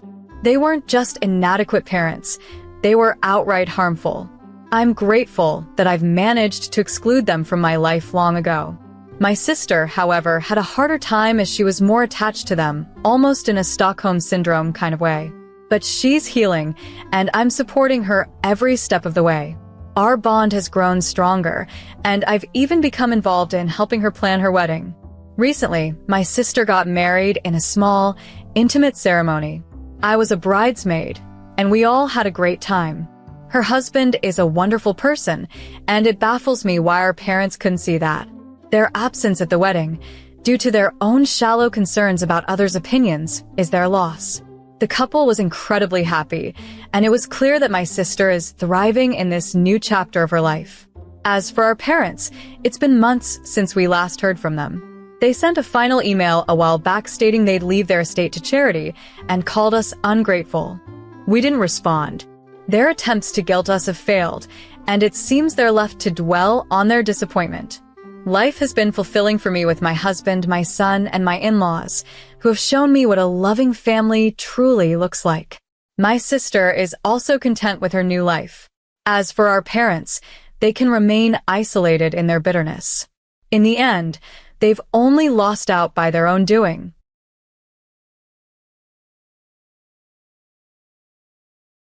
I ended my engagement after discovering that my fiancé had secretly used our wedding savings to make a down payment on a $210,000 Porsche.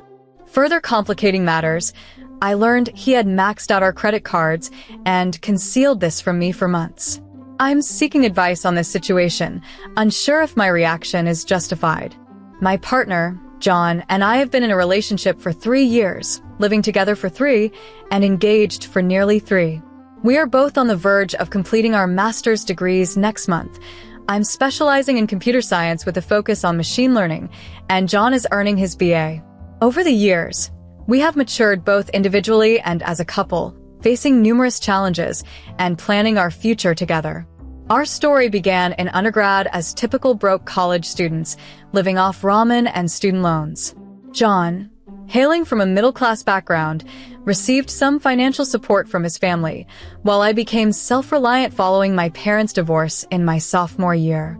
I worked part-time throughout college, managing to keep my student debt to a minimum. John, however, was not as financially prudent. He frequently spent his monthly allowance from his parents within days and would then have to ask for more money or borrow from friends. At the time, I overlooked these red flags, attributing them to youthful indiscretion. After obtaining our bachelor's degrees and becoming engaged, we decided to merge our finances in preparation for marriage. I took on the role of managing our budget, given my aptitude for detail and planning, while John was content to let me handle the numbers, even though he was pursuing an BA. Our financial strategy was comprehensive, including an emergency fund covering 7 months of expenses, retirement accounts matching our employer contributions, a future house down payment fund, a wedding and honeymoon fund, and allocations for current living expenses, entertainment, health, transportation, and personal spending. Each of us had a personal allowance for discretionary spending, and we shared a joint credit card for common expenses, which John was responsible for paying off each month.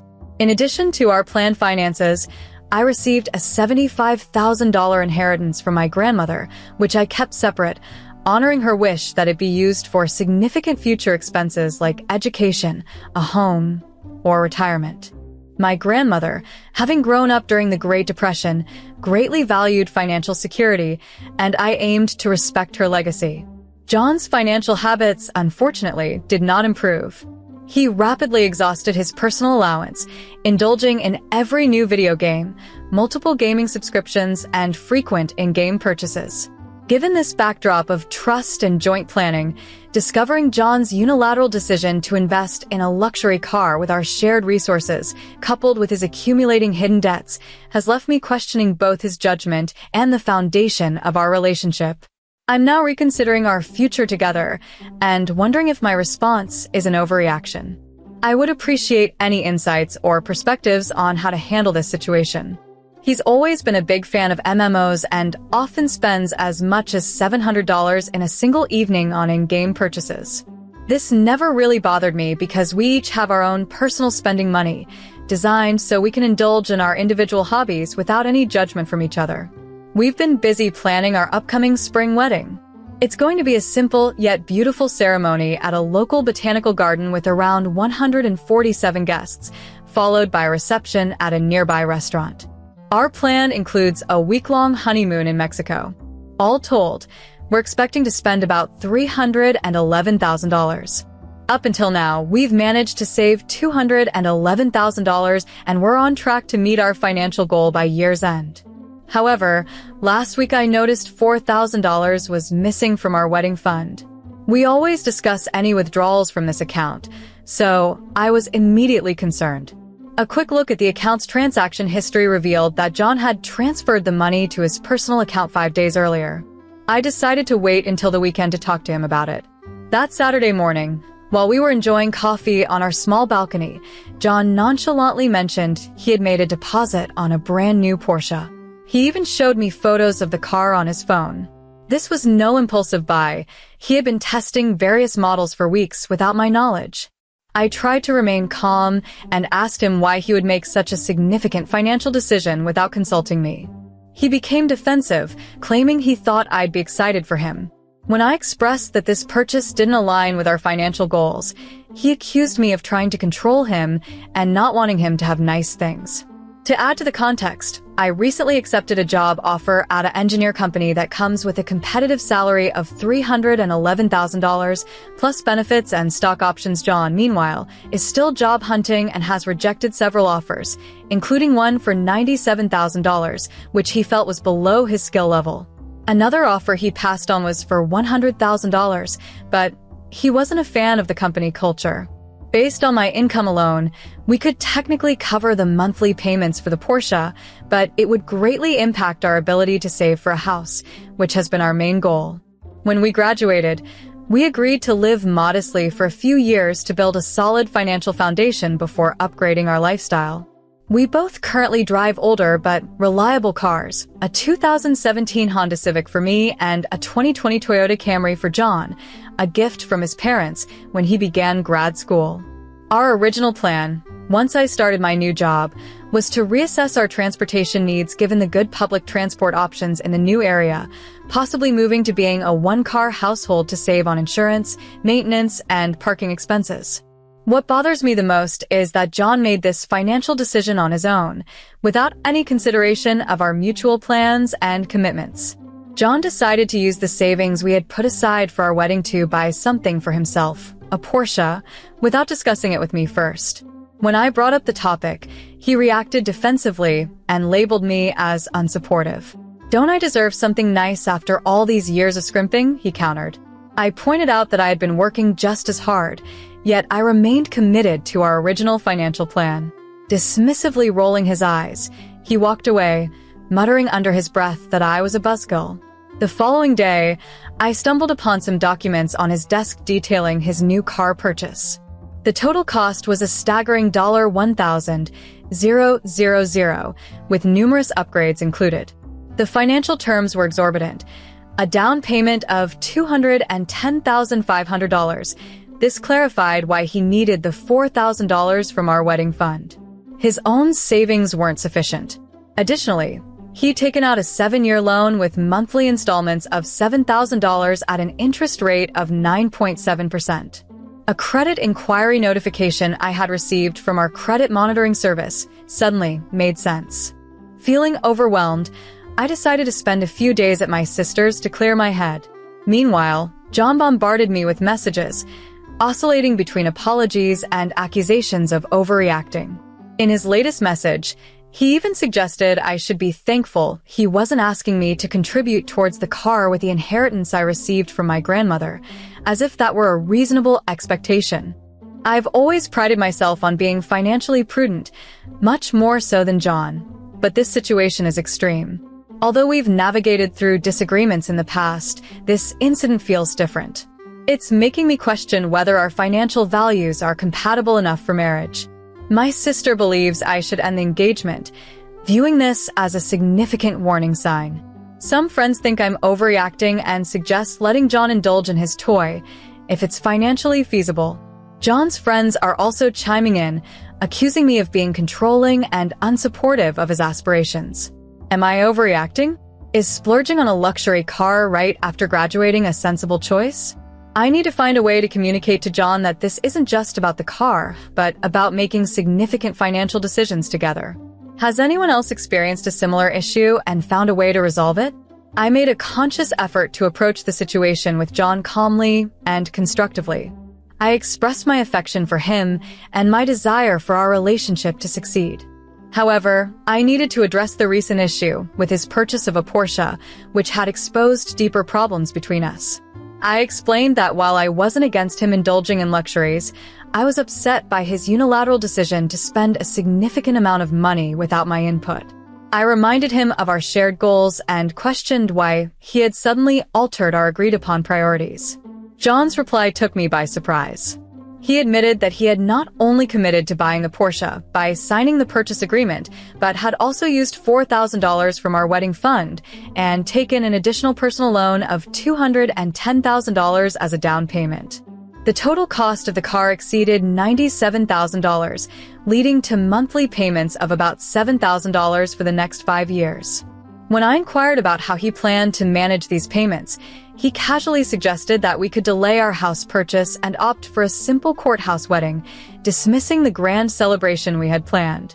He reasoned that we didn't really need such extravagances, even though he knew how much I had been looking forward to our wedding day and was deeply involved in the planning. I was stunned by John's complete disregard for our mutual objectives and his assumptions about the use of my earnings. When I pointed this out, he defensively claimed that since we were getting married, what was mine was also his. The conversation took a turn for the worse when he mentioned my inheritance, proposing that I should use it to support his dreams. I reminded him that we had decided my inheritance would stay separate for long-term investments, honoring my grandmother's wishes. His response, suggesting my grandmother would have wanted me to use the inheritance to make him happy, felt manipulative and disrespectful to both her memory and me. That night, I lay awake, unable to sleep, while John seemed undisturbed next to me. The following day, I decided to thoroughly review our finances. After examining our bank accounts, credit card statements, and loan documents, I uncovered even more disturbing details. John had maxed out our joint credit card, accumulating over $17,000 in debt on gaming equipment, lavish dinners he hadn't mentioned, and purchases from several jewelry stores for someone named FFW. When confronted, he claimed these were surprises for me, meant for special occasions. Yet, I hadn't received any such gifts recently, which cast doubt on his explanation and deepened my concerns about his financial fidelity and our future together. For the past 3 months, he had been making only the minimum payments on our credit card without my knowledge, a clear breach of our initial agreement to pay the full balance monthly to dodge accruing interest. This oversight was draining our finances, as we were hemorrhaging hundreds in interest fees, funds that could have been directed towards our mutual objectives. Realizing the gravity of our financial discord, I arranged a meeting with a financial coach recommended by my sister.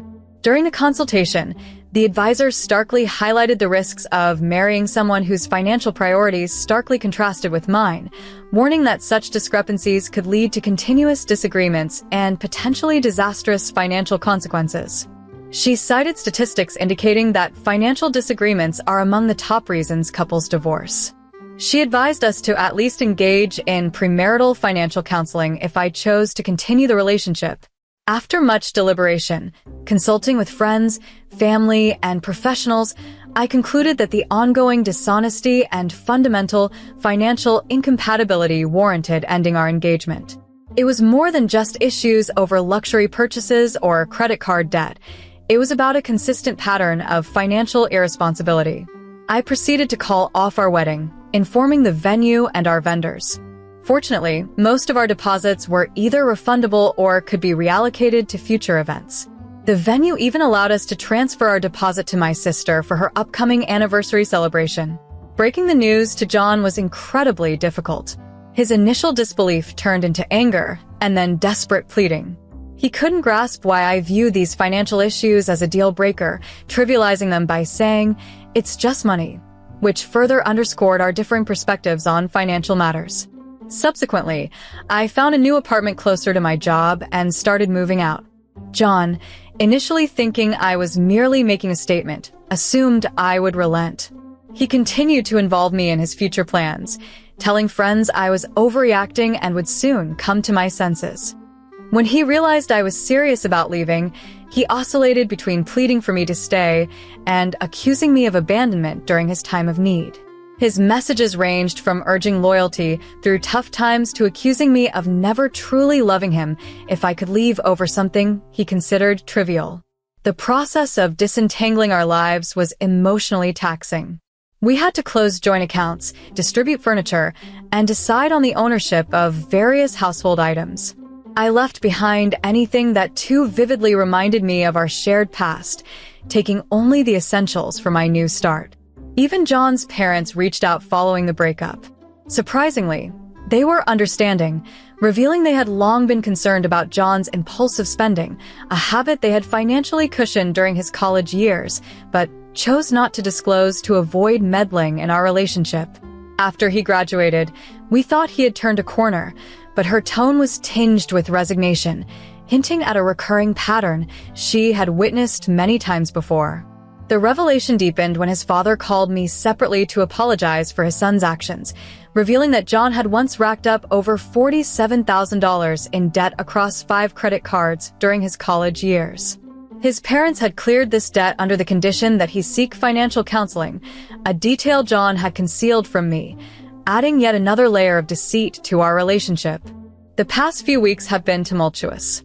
I was forced to call off our wedding, sparking moments of doubt about ending a 3-year relationship over what some might see as financial imprudence. Yet, each time I recalled John's excitement over a luxury car he couldn't afford, his disregard for our future plans, and his entitlement to my finances and inheritance, my resolve hardened. Throughout this ordeal, my sister has been my rock, helping me move and offering me a place to stay. John is now burdened with a luxury car beyond his financial reach, struggling to escape the contract or transfer the burden to another. His parents have stepped back, refusing further bailouts and insisting he face the repercussions of his choices. On social media, he laments about materialistic women, not seeing the irony in his words. While some friends suggest I've overreacted, those who know the full extent of the situation support my decision. Now settling into a new apartment, I'm focusing on rebuilding my financial health with the help of a financial advisor. The insights from Reddit have been invaluable, providing the external perspective needed to affirm my decision. Your supportive comments fortified my courage to take a challenging but necessary step forward. This plan was mutually decided, not imposed by me.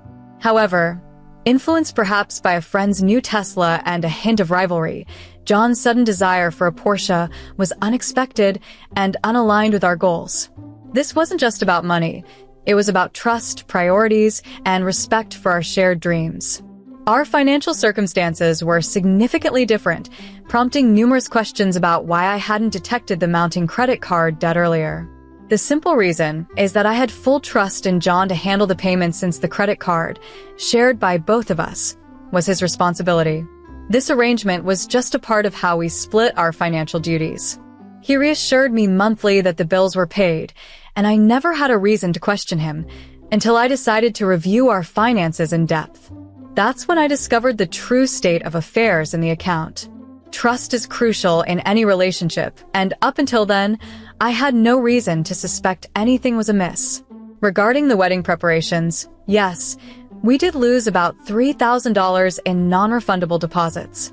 However, I see this as a minor loss compared to the potential financial and emotional expense of entering a marriage filled with doubt. Contrary to some opinions, continuing with the wedding would have been an example of the sunk cost fallacy. It was clear that pushing forward despite my reservations would have been a much graver mistake. Some suggested that John and I should have considered couples counseling before breaking off our engagement. I brought up this option, but John was against it, stating that we didn't need a third party's input on our relationship. His reluctance to even try counseling was a significant warning sign for me, indicating a lack of commitment to resolving our issues. As for how John has portrayed the breakup to our friends, he claims I ended things over financial disagreements, omitting his secretive $97,000 spend, misuse of our wedding funds, and his expectation for me to finance his luxury car. He's twisting the narrative to paint me as materialistic, which is ironic given the circumstances. There were also queries about whether I was too controlling over our finances. While I did oversee most of our financial dealings, this was an arrangement agreed upon by both of us, playing to our strengths. John had complete access to all accounts and was involved in all major decisions until this incident occurred. He even had his own discretionary funds, which I never monitored. Expecting transparency and mutual decision-making in significant financial matters isn't controlling. It's fundamental to a partnership.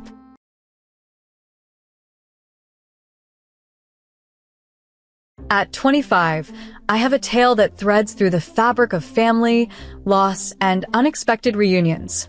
9 years ago, when I was just 20, I adopted a border collie mix named Henry.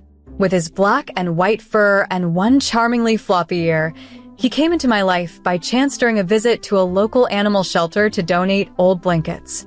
Our connection was instant, his gaze locking with mine as I walked past his kennel. The shelter staff recounted his sad tale of being found near a highway, malnourished and frightened. Bringing Henry home was met with immediate disapproval from my parents, who never harbored any fondness for pets, considering them messy and burdensome. Despite their resistance, I convinced them to let Henry stay under stringent conditions. He would live solely in my room and never enter the kitchen, and I would bear all his expenses. Our bond deepened quickly. My days began at the crack of dawn with walks, and even my lunch breaks were spent rushing home to check on him. Yet, my parents remained distant, never warming up to his presence. When Henry tried to engage with them, they would simply walk away. The real challenge came 8 months later when my grandfather, who I was exceptionally close to, fell gravely ill in Montana, a significant distance from our home in Oregon. Knowing Henry's aversion to long car rides and unable to find a suitable boarding option, I reluctantly asked my parents to watch him. After much persuasion, they agreed, albeit grudgingly. While I was away, communication about Henry was sparse and unsettling. Calls were brief, and my requests for video check-ins were minimally honored. Upon my return, the house was unsettlingly silent. My worst fears were confirmed when my parents nonchalantly informed me that they had sold Henry to a family they deemed more suitable, claiming it had been too much for them to handle. Devastated and betrayed, I scoured their emails and phone records against their protests. I discovered they had lied about the location of the family. Henry was actually in Vancouver, Washington, not Gresham as they had claimed. The new owners had left town just days before I returned. Years passed, and I left my parents' house, unable to reconcile their actions. Life went on, and eventually, through an improbable stroke of fate, I found Henry again. We reunited, and he has been a loving companion not just to me, but to my child as well. Now, years later, my parents wish to reconnect and meet their grandchild. The past looms large, yet the present holds possibilities of new beginnings, forgiveness, and perhaps understanding.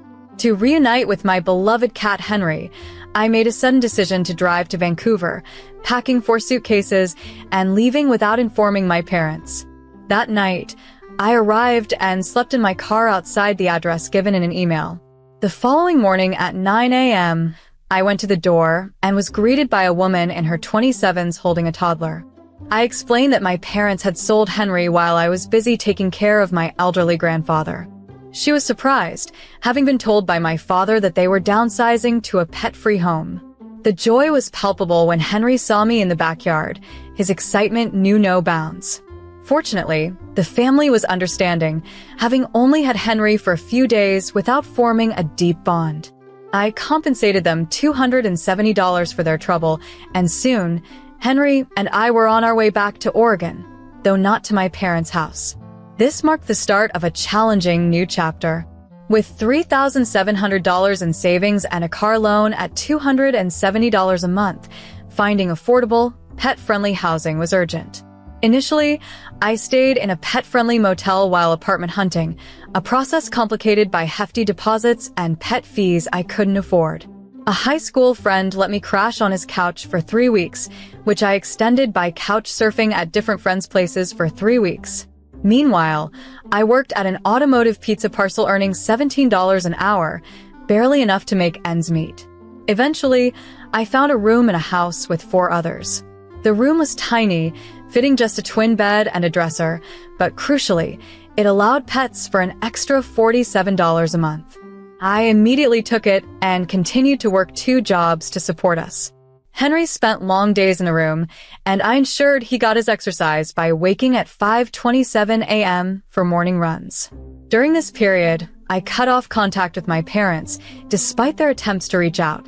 Things took a positive turn when I applied for a medical receptionist job at a local manufacturing company. During the interview, the medical receptionist and I bonded over our cat, leading to my hiring at $21 an hour with benefits, a significant improvement over the auto pizza parcel. Soon, I was promoted to administrative coordinator at $24 an hour, thanks to the medical receptionist's recommendation. During my orientation, I met Hazel from HR, a fellow cat lover. Our friendship blossomed as we discovered shared interests in camping and 97's movies, and our cat, Henry and Bailey, became fast friends. Over time, our relationship deepened, and I eventually moved into Hazel's apartment, marking my first roommate-free living situation since leaving my parents. We got engaged, bought a house with a spacious yard for the cat, and soon after, Hazel became pregnant. Our cat, ever intuitive, seemed to anticipate the arrival of our son, David. They stood guard at the nursery, with Henry appointing himself as David's protector. 4 months after David's birth, my mother reached out via Facebook, the first contact since I had left. This message reopened old conversations, but now from a place of newfound stability and happiness in my life. It's been almost 8 years since I had any contact with my parents. Out of the blue, I saw they had messaged me after finding pictures of my son on my Facebook. They expressed their desire to meet their grandson and reconnect with me. I didn't reply for 3 weeks, unsure how to proceed. One night, after putting my son, David, to bed, I discussed the message with my partner, Hazel. She handed my phone back after reading it and simply asked, "What do you want to do?" After a day of contemplation, I decided to propose a phone call before considering any face-to-face meetings. My mom agreed immediately and sent over her contact details. The following Sunday, I called them from our backyard, watching our cat play, while my mother and father joined from their end. The initial part of our conversation felt strained as we exchanged pleasantries, and they inquired about my life, my home, and Hazel, to which I responded vaguely.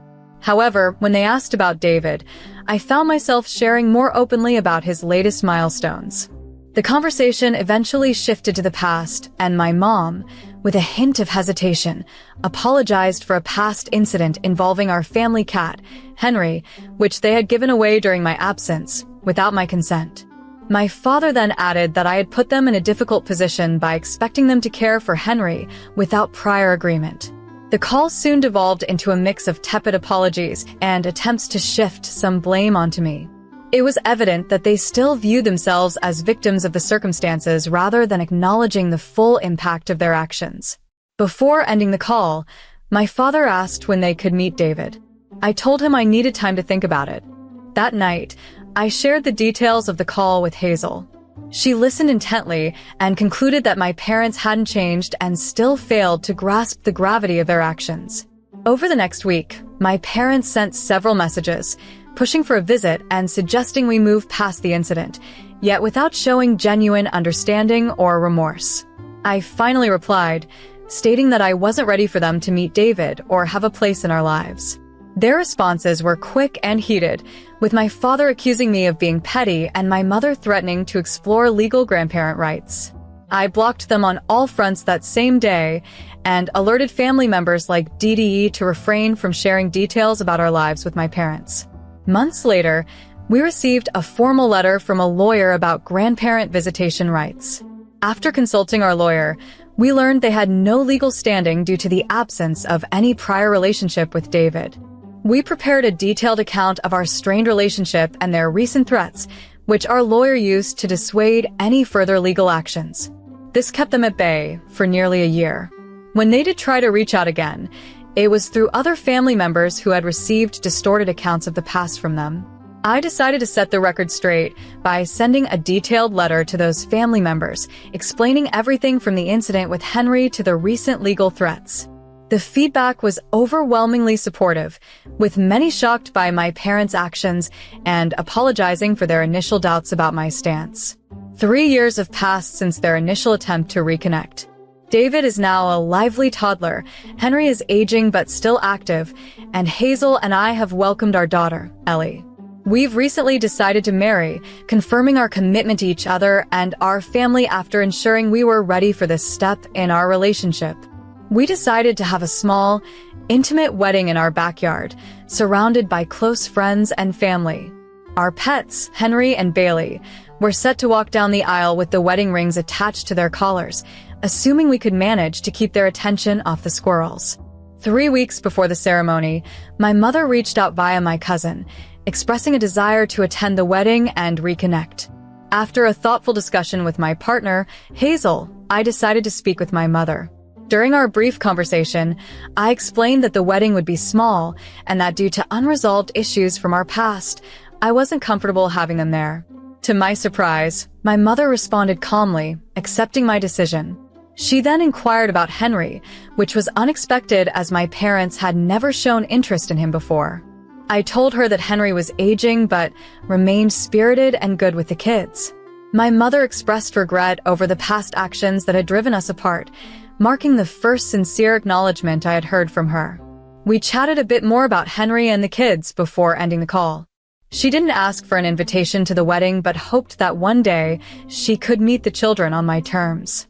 The wedding proceeded perfectly. Henry and Bailey, despite a brief distraction by a butterfly, carried out their roles as ring bearers wonderfully. As Hazel and I exchanged vows, I was struck by how much had changed since I had left my parents' home with nothing but a few suitcases. A month after the wedding, I received a handmade quilt from my parents featuring embroidered cat resembling Henry, with a note saying it was for our family, with no strings attached. I was torn about how to respond or what role, if any, my parents might have in our lives in the future. This dilemma led me to seek advice on Reddit, a place I had quietly observed for years without participating. The feedback from the community was incredibly supportive. 3 months after receiving the quilt, the children had grown to love it, particularly David, who enjoyed pointing out the Henry cat at bedtime.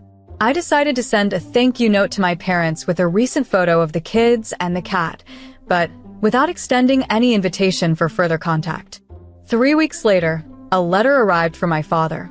He shared that he had been attending therapy for the past year, which had helped him understand the impact of his actions and his avoidance of responsibility.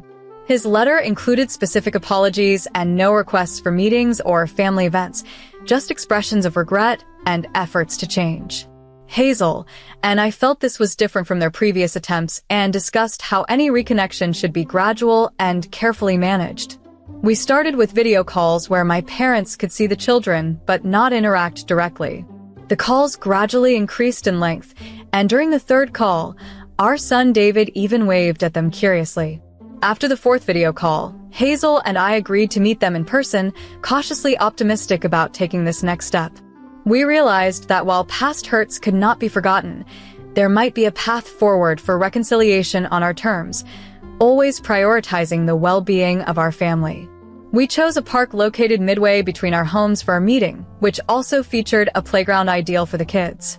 The gathering was set for a crisp October Saturday morning. Arriving early allowed us to claim a picnic table near the play area. We brought along Henry and Bailey, partly because the kids insisted, and partly because I wanted my parents to recognize Henry as a cherished family member. My parents arrived carrying a simple cooler and, respecting my request, no gifts, to keep the day straightforward. My mother paused, visibly moved at the sight of Henry, her hand flying to her mouth, while my father gently guided her forward. The initial moments felt awkward, with my parents hesitating until I beckoned them to join us at the table. David peeked out from behind Hazel's legs, observing them, while Ellie snoozed in her carrier.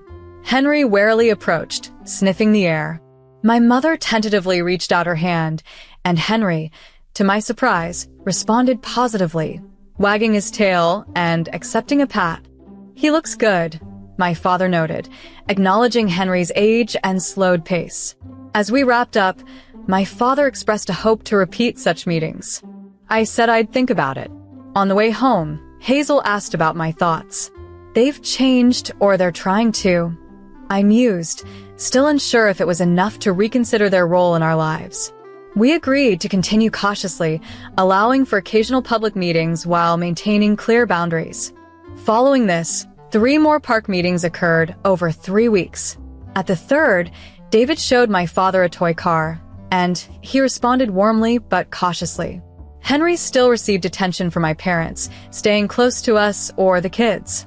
This time, my mother brought cat treats, asking before giving one to Henry. Watching him gently take it, she had an epiphany about Henry's place in our family.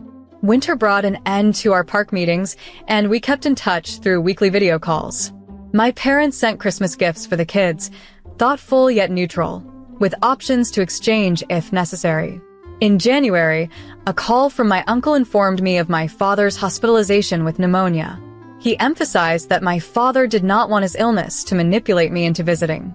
This restraint was a marked change from his previous behavior, which had included legal threats for access to his grandson. After a discussion with Hazel, I decided to visit him alone. Surprised to see me, we discussed his health briefly. The pneumonia was treatable, but he would need ongoing care for newly diagnosed COPD. As I left, he thanked me for coming but insisted I keep our current arrangements. It meant a lot, but he reassured me of his recovery. This visit underscored the delicate balance of newfound respect and boundaries in our evolving family dynamics. I agreed, feeling a mix of emotions as I drove home. Although my father's illness couldn't undo the past, his approach showed maturity. Instead of using his condition as leverage, he chose a path of honesty. Over the next 2 weeks, I visited him twice in the hospital. On my third visit, he suggested a future outing with my children once he was better, specifying a public place like we used to do if I was comfortable with it. I said I'd think about it. 3 weeks after he got home, we started our video chats again. He was cheerful, even though he had lost weight. During one conversation, he opened up about his thoughts on Henry, our family cat, and his regret over a past incident. He admitted that he had acted out of anger and spite when we first brought Henry home without consulting him. This was his most straightforward admission yet, showing no attempt to shift blame or downplay his actions. By April, my father had regained much of his strength, and we resumed our regular meetings in the park. The children, now more comfortable, interacted freely with my parents. David asked my dad to push him on the swing, and Ellie enjoyed her time on my mom's lap. Henry, though older and slowing down, was still a central figure at these gatherings. My mother always brought treats for Henry and Bailey, asking for permission first. As summer neared, we settled into a steady routine of meeting every other week at the park. The kids warmed up to my parents, still calling them by their first names rather than grandma or grandpa. In June, Henry began showing signs of aging, like arthritis in his hind legs and occasional accidents. The vet gave us medication that eased his symptoms, but reminded us of Henry's advancing age. Before leaving, she handed me an envelope with $670 to help with Henry's medical costs. Initially, I hesitated to accept it, but her sincere expression made me realize this was not about guilt or manipulation. It was a genuine gesture to support Henry's care. I thanked her, acknowledging how costly his medication was. As we headed to our cars, my father lingered a bit. "We underestimated what Henry meant to you," he said softly, "and we underestimated what we were giving up when we let you walk out of our lives. I wish we could go back and make different choices." I replied to him, "I agree, but we both knew our hands were tied." He acknowledged with a nod, "No, we can't, but perhaps we can strive for something better going forward." I'll keep you posted if there are any major developments regarding my parents or Henry's health. Reddit, you've been incredibly supportive throughout this journey. During his regular July checkup, I discussed these observations with a vet who recommended joint supplements and a mild pain reliever to address what she believed was early-stage arthritis. The medications seemed to work initially. Henry appeared more at ease and even playful at times, especially when Bailey, our other cat, encouraged him with a toy. However, by mid-August, the positive effects of the treatment plateaued. Henry began choosing the cool tile floor over his bed for comfort when he thought we weren't looking, and he struggled to stand after lying down for long periods. A follow-up vet visit brought to light more worrying signs. Henry's arthritis was advancing faster than anticipated, and a persistent cough he developed was linked to an enlarged heart. Blood tests also indicated a decline in kidney function, not immediately life-threatening, but clearly another marker of his aging. By September, Henry's health visibly worsened. The arthritis medication became less effective, and his cough became more frequent. He struggled with stairs and jumping onto the sofa, tasks that used to be effortless. Sadly, last week, my lifelong friend passed away peacefully. After a few tough days where he stopped eating and could barely stand, we faced the most difficult decision a pet owner must make. The vet came to our house to administer euthanasia, explaining each step with kindness. Henry passed away in his favorite spot in the backyard, resting his head on my lap. The vet administered a sedative first to help him relax, followed by the final injection that stopped his heart. It was quick and painless, the vet assured us. Since then, Bailey hasn't left his bed. Thank you for reading this, and I apologize for any typos. I've had to pause several times while writing this, because the tears made it hard to see the screen. It's 12:27 a.m. now, and I still haven't slept. Sometimes, I think I hear his collar jingling in the hallway. This morning, I instinctively reached down to fill his water bowl before I remembered.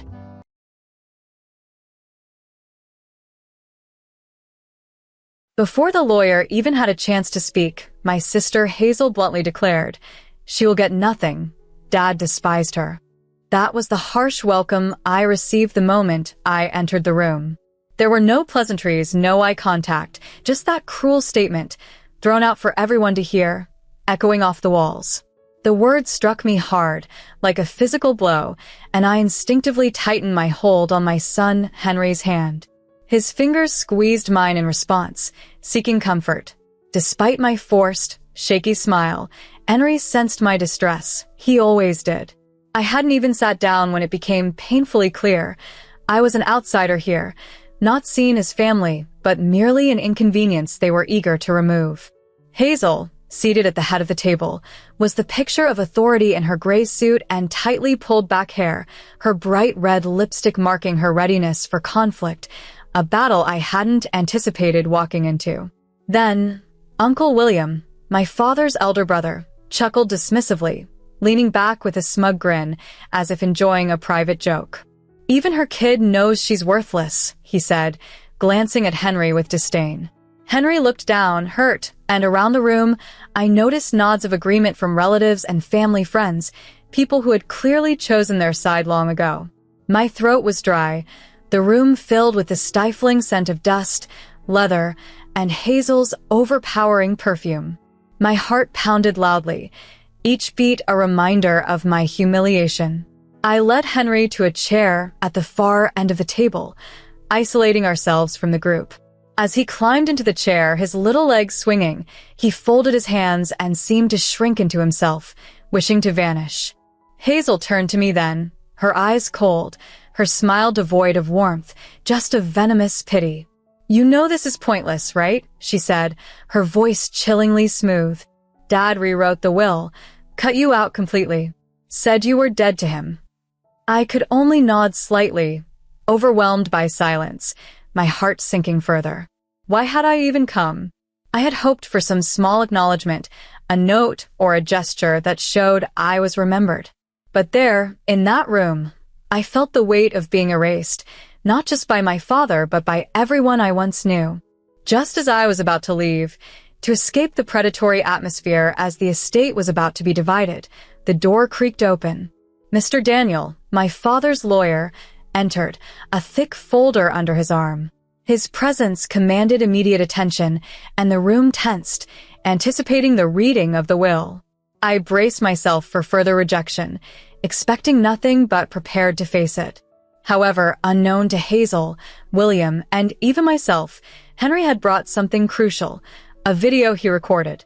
In one statement, he was about to unravel everything they thought they knew. "You forgot the video he recorded," Henry said, hinting at a revelation that would change everything. It had been 6 years since. 6 years ago, I made the difficult decision to leave behind a life that many claimed I didn't deserve. With my 2-year-old son Henry in tow, we left without a backward glance. Not out of desire, but necessity.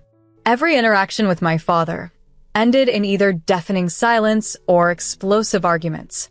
Each family event felt like a torturous walk across shattered glass, all while maintaining a facade of happiness for photographs.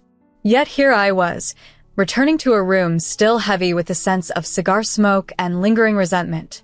The irony of it all struck me when I received an invitation to the reading of the will, arriving 2 days post-funeral with no accompanying note, just a date, time, and location written in Daniel's meticulous handwriting.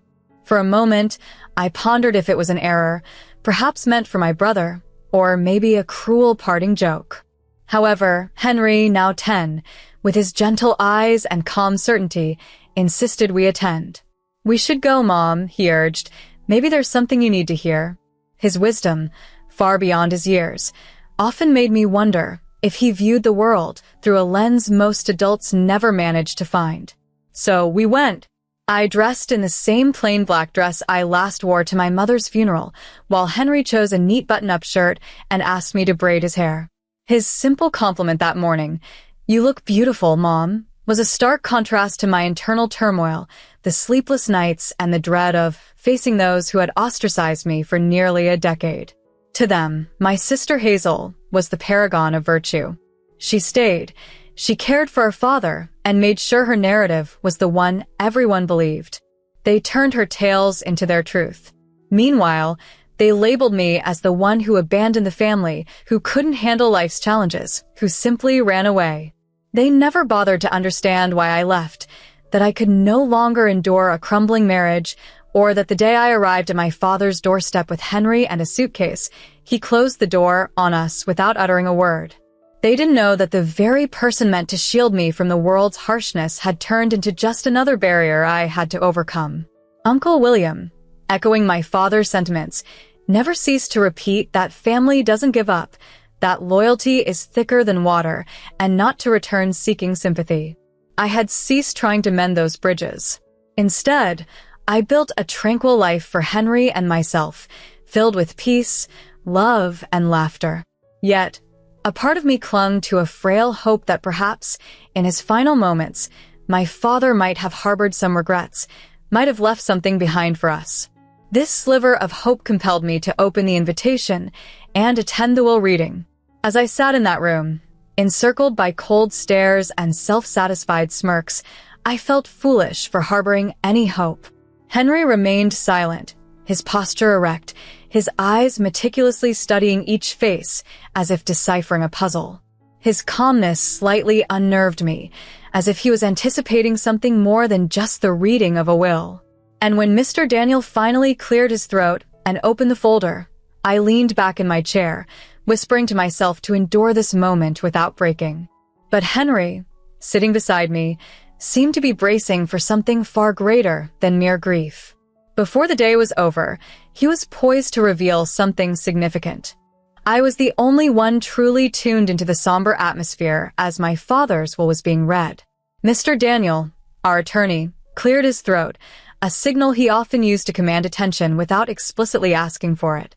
He adjusted his glasses, opened the folder, and started reading the will as though it was just an ordinary Tuesday. I listened, but only faintly caught the standard legal jargon about estates and executors at the beginning. My mind was preoccupied, not with what he was saying, but with the anticipation of what I knew would not happen. He wasn't going to mention my name, I was certain. Yet, each time he paused to turn a page, I held my breath, hoping against hope that the upcoming words would prove me wrong, that there would be a surprise in store for me. But there wasn't. It was the same old script. To my daughter Hazel, the main house and all its belongings. Hazel's face remained expressionless, yet I could sense her smug satisfaction drifting across the room like a scented breeze. She glanced at her husband, who nodded subtly, probably already envisioning the renovations they would make. To my brother William, he bequeathed the lake house and the remaining shares of our family business. William reclined in his chair, smug and regal, as if he'd just been crowned king of his domain, casually chewing on his cigar. My cousin, the one who had locked me out of my own room when we were kids just to see me cry, he left the vintage car collection. I bit my cheek to stop myself from showing any emotion, even as tears threatened to spill from my eyes, hot and sharp. Still, there was no mention of me, not even a passing reference. Then came the words I had dreaded the most. And as previously stated, my daughter Ellie will not inherit anything from this estate. The declaration was blunt, final, like the sound of a door slamming shut. It felt like a physical blow. Henry, sensing my distress, quietly took my hand under the table, his touch grounding me when I felt like I might crumble. The room was filled with low, intentional whispers. Hazel scoffed quietly to hubby, "Told you." Uncle William's voice, louder than necessary, broke through the murmurs. It takes a certain kind of person to turn away from her own father, echoing around the room filled with cousins and supposed family friends whose silence spoke volumes. I focused on the wood grain of the table, its lines swirling hypnotically, providing a brief escape from the faces surrounding me. Inside, my thoughts raced, hollow and desolate. Why did I even come? What made me think he would remember me? But then, Henry shifted beside me, breaking my trance. He spoke up, his voice cutting through the tension. "You forgot the video he recorded." The room halted. Mr. Daniel stopped mid-sentence, pen still in hand. Confusion washed over me. "What video?" I asked, barely audible. Henry, with unwavering certainty, reached into his backpack and pulled out a slightly wrinkled but sealed envelope. My name was scribbled on the front in my father's unmistakable handwriting. For the lawyer only if it gets ugly. I didn't grasp its significance yet, but Henry did. Holding that envelope, he subtly changed the dynamics in the room. Everyone's attention turned to the envelope in Henry's steady hands, the most pivotal item in the room. I barely managed to find my voice. "Henry, where did you get that?" His gaze was soft but firm. "Grandpa gave it to me, told me to keep it safe." He nodded, recalling the day he had visited our father alone, while I was at work. Memories flooded back as I tried to focus, realizing the weight of what Henry held in his hands, and for the first time that day, I felt a shift in the balance.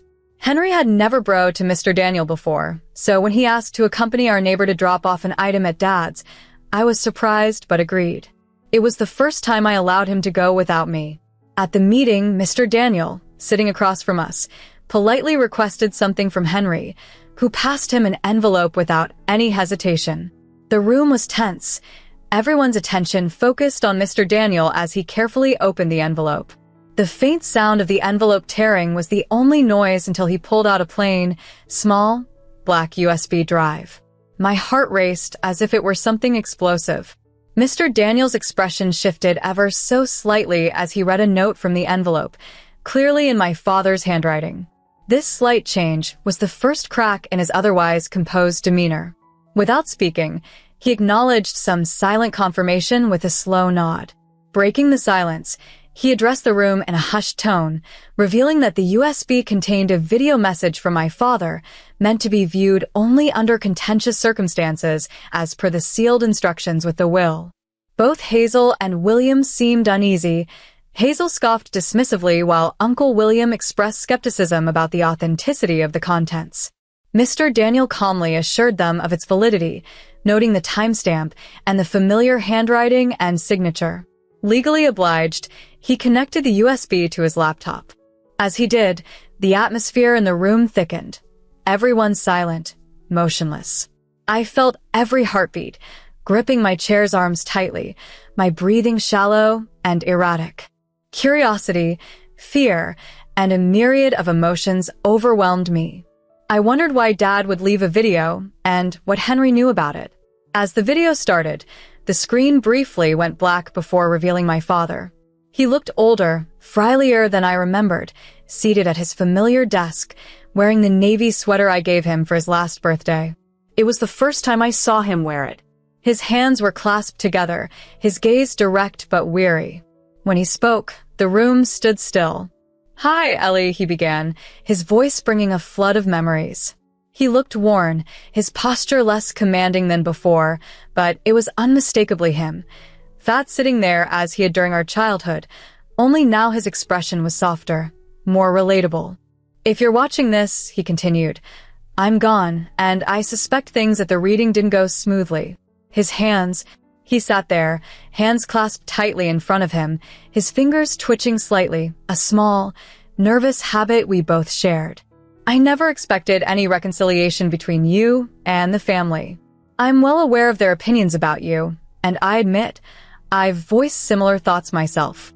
As he looked down, swallowing hard, I felt a tightness in my chest, my fingernails digging into the chair's armrests. "I was wrong," he admitted, glancing up at me briefly before his gaze dropped again. I couldn't tear my eyes away from him. I had believed everything, every word from Hazel, every accusation from William, convinced that you had left us out of indifference. I never questioned them, I never gave you the chance to explain. Each time you reached out, I slammed the door shut, on you and on Henry. I could hear Hazel shifting in her chair, the discomfort palpable, but I couldn't bring myself to look at her. Dad's voice cracked as he spoke, his usual strong facade showing cracks. "I thought being strong meant being proud. I thought if you walked away, it was betrayal. But true strength, it's about showing up. It's about protecting your child. And that's exactly what you did, what I failed to do." His eyes were wet, and so were mine. I remember meeting Henry that one day he came over, just the two of us. He was quiet, but when I asked him about you, all he said was, "My mom is the safest place in the world." Those words hit me hard. I lost you, Ellie. I see that now. I lost my daughter because I was too caught up in being right instead of loving you the way you needed. But I'm determined not to let my stubbornness be my final act. He cleared his throat, looking directly into the camera with a newfound resolve. "So, I've changed the will." The room filled with a collective gasp, a chair creaked, probably William's, while Hazel muttered something indistinctly. "The house, the savings, the retirement fund, it's all yours now, and there's a college trust set up for Henry. I know it doesn't repair the past, but I hope it brings you some peace." He leaned closer to the camera, his voice firm. "If they're angry, let them be. You've earned this. You've lived through so much and never stopped being a phenomenal mother. That's more than I ever managed." Emotion choked his words as he continued. "I'm proud of you, Ellie. I've always loved you. I just never knew how to show it." And just before the video ended, he whispered, "Take care of my grandson. Tell him thank you." The screen went dark. No music, no transition, just a profound, resonant silence. Around me, chairs squeaked, someone sniffed, but I remained motionless, hand over my mouth, tears streaming down my face, feeling a burden I didn't even realize I was carrying begin to lift. After years of noise, blame, exile, and silence, he had finally heard me. In the quiet that followed, no one could take that away. No one spoke when the screen faded to black. Not Hazel, not William, Not any of the family friends who had once smiled politely while ignoring the weight I carried. Even Mr. Daniel sat still, his hand frozen above the mouse, as if stopping the video had also stopped time. I don't know how long I sat there, my hand still covering my mouth, my cheeks wet with tears I hadn't noticed falling, until I felt Henry's small hand slip into mine. He wasn't crying. He just gave me a small, knowing smile, as if he'd been waiting all along for the truth to finally emerge. I leaned down and kissed the top of his head, my heart swelling with love, relief, and grief all tangled together. Across the room, Hazel stood abruptly, her chair screeching against the floor. She picked up her bag with trembling hands and walked out without a word, her husband trailing behind, red-faced and muttering under his breath. William remained seated a little longer, his jaw clenched, his eyes fixed on nothing. When he finally stood, it was clear even he had nothing left to argue. My father had broke his truth, and now it was undeniable. As each person slowly left the room, some avoided eye contact while others gave subtle nods, perhaps out of pity or respect. It was hard to decipher. Eventually, only two of us remained. Daniel, with a gentle manner, closed the folder before him and cleared his throat. "There's some paperwork to handle," he said, his voice softer than earlier, signaling everything was in place. I nodded, at a loss for words. What could I say? He smiled warmly, a genuine expression, and left us alone. The silence that filled the room then was unlike any I had experienced before. It was a peaceful, complete silence, as if everything had finally fallen into place. Henry, still holding my hand, gazed at me with admiration, as if I was the strongest person in the world. To him, maybe I was, but in reality, he was my savior, the one who carried that envelope as though it was merely a piece of paper and not the revelation that would redefine our lives. We lingered longer than necessary. Perhaps I needed time to breathe, or maybe it was just comforting to be in a place where I felt I truly belonged after years of feeling otherwise. My father's voice echoed in my mind, saying, "I'm proud of you," for words I never thought I'd hear, yet words I deeply needed.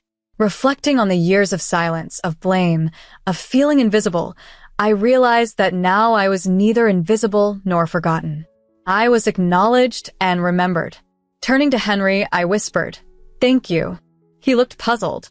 "For what?" "For being braver than me," I answered. "For holding on to something that mattered." He smiled. I wanted him, and I, to not just hear those words but to feel the change, to experience the peace that settled in after everyone else had left. That's the essence of truth. It might not arrive when you want it, but when it does, it alters everything. So, no, I didn't leave that room feeling shattered. I left hand in hand with my son, my father's affirming words resonating within me. I left feeling whole, and for the first time, the silence around me held meaning.